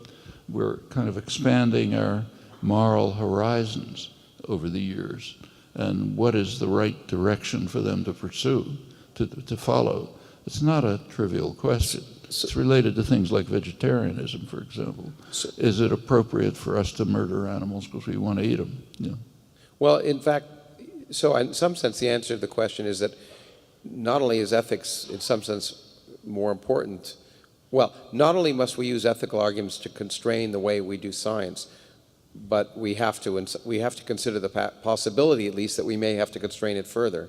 That we may have to constrain it further, that many of the experiments we do...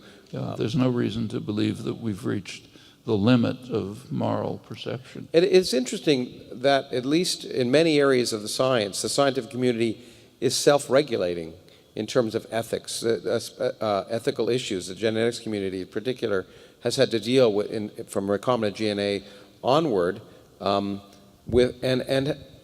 has done a reasonably good job of policing themselves when it comes to those kind of ethical issues. I don't know how generally that expands. Reasonably good, but there are very unfortunate exceptions. Yeah. Take the Tuskegee experiments, for example. Yeah, exactly, which is a great book about. Okay, we're going to sort of start moving from the language domain to the other domains. Well, let's hit a specific one, right? Well, actually, let me do this. I think it's a young person, Ethan. I don't know if it's a young person, but for an individual, when is it appropriate to transition from remaining objective and trying to resist getting caught up in dogma to committing to a perspective and thus being able to commit to a given cause or way of thinking? So the idea, he asks, is when is it appropriate to sort of take up a cause which he views as non-objective? There's no algorithm for that. These are individual choices. It's like asking, how should you raise your children? You know, there's no prescription. You can't look it up in a book. All of these things are part of human decisions, human life. We don't understand much about them, but they're the essence of human life. Every moment of life, we're making choices and decisions like that. And how you do it, nobody knows. How you decide to do it, that's up to you. You have to evaluate who you are, what you think your responsibilities are, what serious choices are available to you, how much are you willing to devote to this or that enterprise. These are just personal choices. It's kind of like asking, shall I try to become a linguist or a taxidermist? Well, but at the same time, and I know I've had this debate with a good friend of mine who's in the audience right now. There's this statement, I forget who made it, and you probably know it. You can't go from is to ought, and which I've had repeated to me numerous times. But at the same time, it seems to me that it isn't an all or nothing issue. You don't, by committing to a cause does not mean you've lost objectivity. Many of our decisions are based on rationality. And on fact. And facts and evidence. Assessments of facts and evidence. So assessing facts and evidence and determining rational action is by no means equivalent to dogma. And I would argue that most of our ethical and moral decisions that we claim, many of our ethical and moral decisions that we claim might be dogma are really, we hope, based on rationality and evidence. So it isn't an all or nothing situation. I mean, in life, you can't concentrate on every next act and consider the consequences, the externalities, and so on. Otherwise, you'd never walk across the room. You have to focus on the things that seem important. And on those, yes, our best assessment of the facts is always relevant. Humility is always relevant, recognizing maybe our best assessment is wrong. And then comes this unanswerable question of how we decide what to do given what we understand about the facts and the likely consequences of what we do. And as I said, there's no algorithm for that. Okay, let's go from a vague question to a specific question, or an immediate question. What, in your opinion, would be the best solution for the Palestinian people in regards to civil and human rights? What can we do to bring that about? Well, actually, that's one of the easier questions in world affairs. There's been an overwhelming international consensus for about 40 years on a short-term settlement for the Israel-Arab conflict. Not forever, nothing's forever, but a way to deal with the immediate problems in a manner which will carry things forward. Now, that's what's called a two-state settlement. Now, that was actually proposed at the United Nations Security Council in January 1976, a long time ago. It was proposed by the three major Arab states, Egypt, Syria, and Jordan.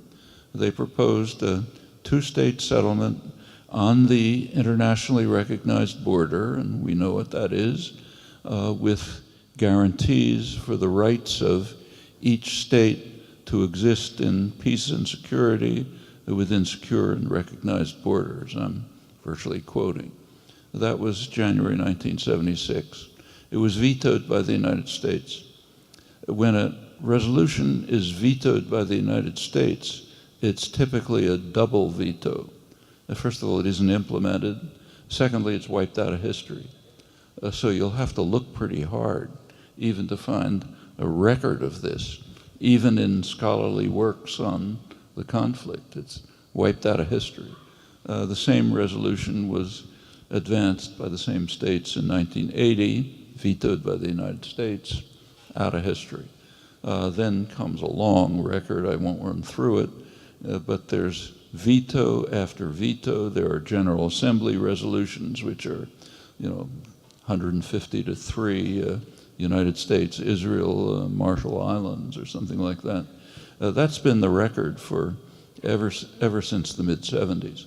The most recent U.S. veto actually did get some attention because it was so remarkable. In February 2011, the Obama administration vetoed a resolution calling for implementation of official U.S. policy. Official U.S. policy is opposition to expansion of the settlements, which is incidentally a pretty minor issue. It's the settlements that are the problem, not the expansion of them. The settlements are in strict violation of international law. That's been decided by the highest authorities, Security Council, International Court of Justice, practically every country in the world. And the Obama administration actually vetoed a resolution calling for implementation of U.S. opposition to expansion of the settlements. Well, that's what the record's been like. So how do you deal with this problem? It's in our hands. We have the capacity to change U.S. policy. There's not much you can do about the policy of Iran or India or Pakistan, not much. We can do a lot about U.S. policy. That's opportunity again. And it's U.S. policy that is the overwhelming factor in preventing implementation of a settlement. In my view, not a great settlement. I think it leaves many problems unsolved, many problems. But that's true of every diplomatic settlement. Diplomatic settlements are partial. They try to deal with some immediate problems, leaving others to handle later on, okay? So this would be a step forward. It would reduce the cycle of violence. It would open the way to further steps, say various kinds of mutual accommodation, so on and so forth. We could go into it. But it is a step, and it's blocked by U.S. policy. If I have another minute, I could... Yeah, another minute would be good. Well, there are a lot of analogies drawn between Israel and South Africa. Most of them, I think, are extremely dubious. But there's one analogy which I think is correct, and it's almost never discussed. It's this. In 1950, we know from internal documents that in 1958, the nationalist government, the apartheid government of South Africa, recognized that it was beginning to become an international pariah. The foreign minister of South Africa called in the American ambassador to discuss it with him and said, in effect, that we're becoming an international pariah, everyone's voting against us in the United Nations, but we know, you and I know, that there's only one vote in the United Nations, yours. The way he put it is, you're the leaders of the free world, meaning you run the world. So the effect is saying, as long as you support us, we don't care if the world's against us. Now, if you look at what happened in the subsequent years, that's pretty much what happened. The U.S. continued to support the nationalist regime within. It supported South African depredations against Angola, Mozambique, which were brutal and murderous. This went on right through the Reagan years. By the end of the Reagan years, the United States was actually the only country that made any difference that was supporting South Africa. And apartheid stayed, right? A couple of years later, the United States did join the world and abandon support for the apartheid regime, and it collapsed. Now, that was not the only reason, but it was a reason. Now, there's another reason which doesn't, that much carries over, I think, to the Israel-Palestine question. But there was another factor that doctrine in the United States prevents us from attending to, namely Cuba. Cuba played a huge role in the liberation of Africa. Cuba sent soldiers to drive the South African invaders out of Angola. It compelled South Africa to abandon its illegal hold on Namibia. Made it very clear to the South Africans, Cuban force did, that they were not going to be able to establish the kind of regional support system by violence that they hoped to. This, in fact, the Cuban role in liberation of Africa altogether is enormous. And it's pretty remarkable because Cuba never took credit for it. They wanted credit to be taken by the black Africans themselves. So it's a kind of a hidden history, except that it has been exposed in scholarship. Piero Iglesias has done the main work on this. When Nelson Mandela was finally let out of prison, about his first acts were to praise Cuba and Castro for liberating South Africa. If you go to Pretoria, the capital, there's a monument for the people who died in the struggle against apartheid. Lots of Cuban names. They understand. We're not supposed to talk about it. This is among the things that kind of like didn't happen in our doctrinal system. But it happened in the real world. And in the case of Israel-Palestine, there's no Cuba. So the responsibility for our shifting U.S. policy is even greater. And it can be done. I don't think it's finished by any means. Okay, actually, yeah, I like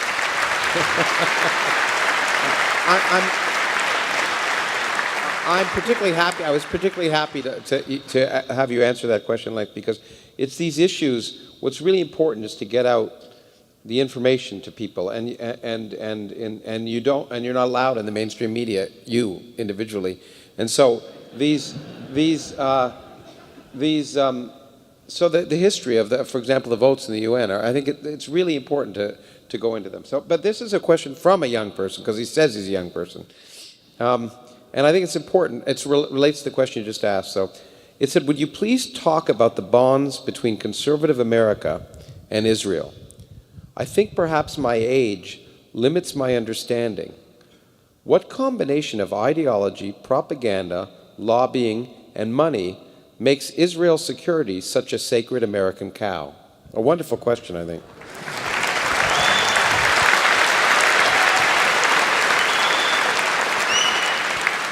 Well, it's a good question, but and these are important factors. I mean, let's start with what's called conservative support from Israel.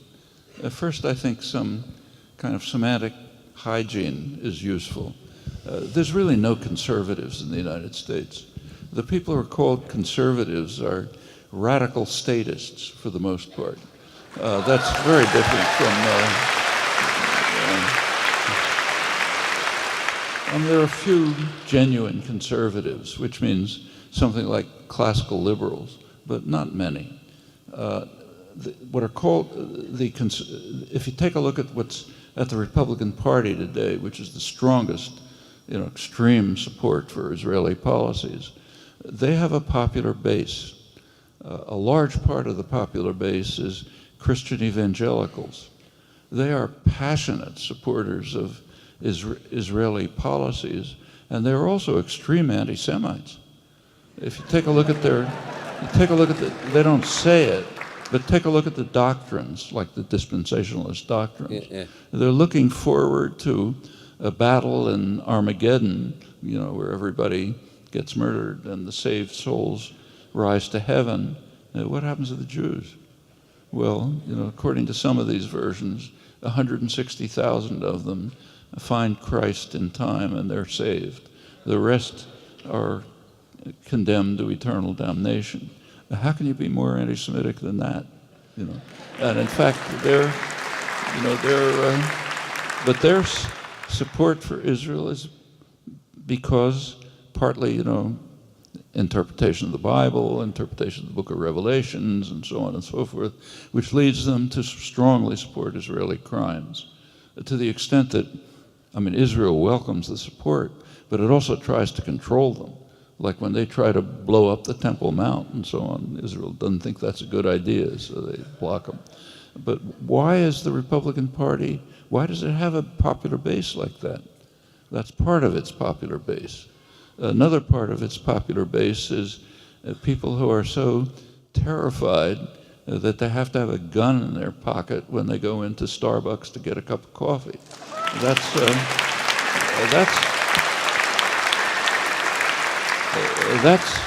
something that goes way back in American history. This has always been a very frightened country, and for pretty understandable reasons. From the very beginning, there were real threats from the people we were suppressing. The Indians could fight back. Black slaves might revolt. After the Haitian Revolution, there's a huge fear. So everybody has to have a gun. We have to protect ourselves. And it goes on and on. Well, that's a large part of the base of the Republican Party. Another part is the nativist element. If you look at the demography of the United States, the white population will soon become a minority. The phrase that's used is, they are taking our country away from us. Yeah. They being all of those bad people. And that's a big part. It's an element in American society. These sectors have been mobilized by the Republicans roughly in the past 20 years for a very good reason. The Republican Party, since about 1995, has stopped being a parliamentary party. It's off the spectrum. They are so dedicated to service to the extreme wealth and corporate power that they cannot get votes by putting forth their own programs. So they've turned to other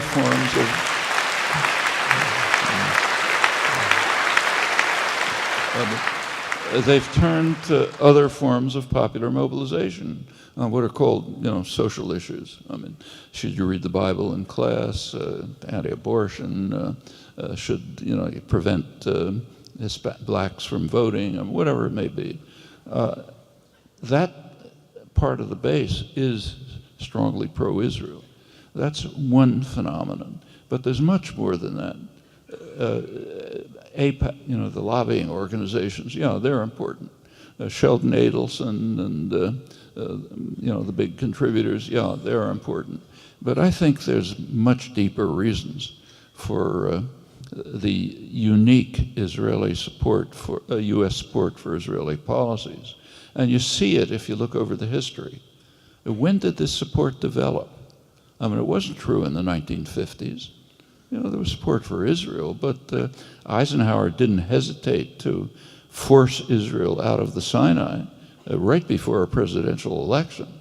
Most sensitive moment. Just told them, get out or else. Threatened them. They naturally got out to have to do what the U.S. says. But the big change was in 1967. What happened in 1967? There was a conflict in the Arab world between radical Islam in Saudi Arabia and secular nationalism, which meant Egypt. The United States pretty consistently supports radical Islam, just as the British did in the day when they ran the place. Secular nationalism is considered a threat.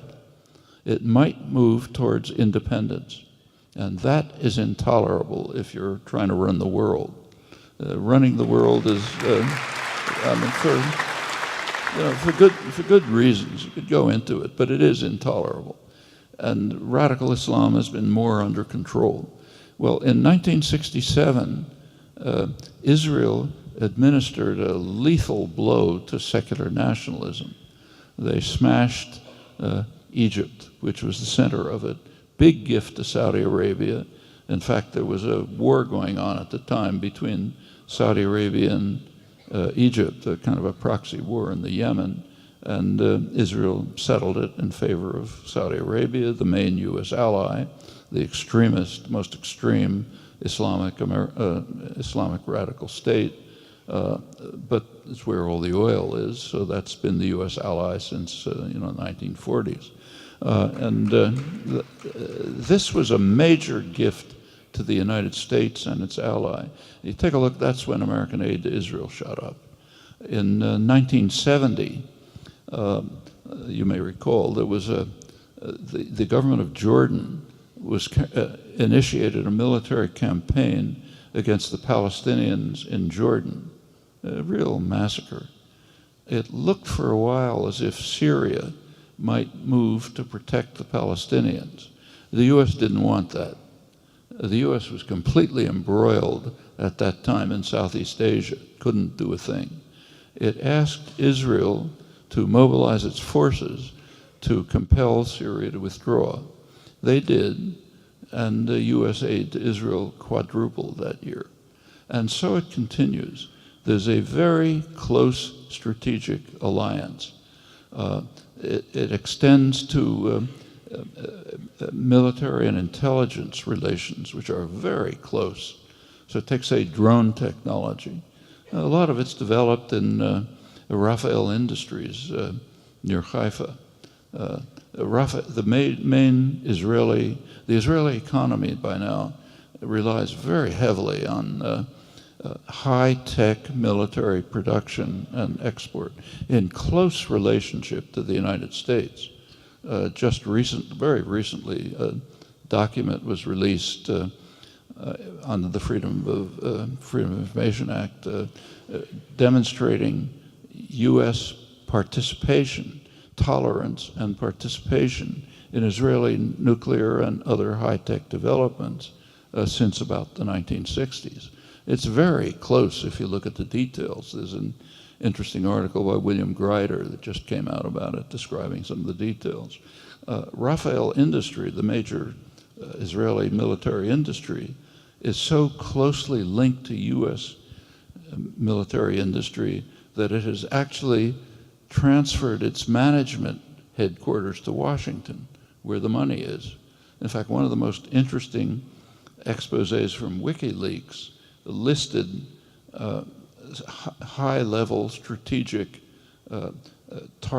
locations that the United States ranked as necessary to protect at all costs.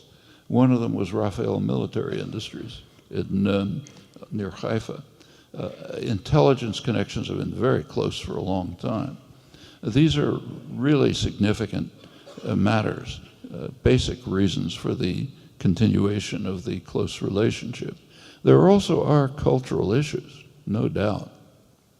One is Christianity. I mean, Christian Zionism goes back before Jewish Zionism, and it's very high level. It's not just evangelicals, it's a high level phenomenon. Lord Balfour, Woodrow Wilson, More evidence that what you believe affects your actions. It does. I mean, for them, these are Bible, people read the Bible every morning. It's God said that the Jews have to go back to the land, the Palestine, land of Israel. Okay, we've got to do it. This is a strong element in high-level U.S. policy. Then there's the popular base, like evangelical Christianity, mostly incidentally since about 1950.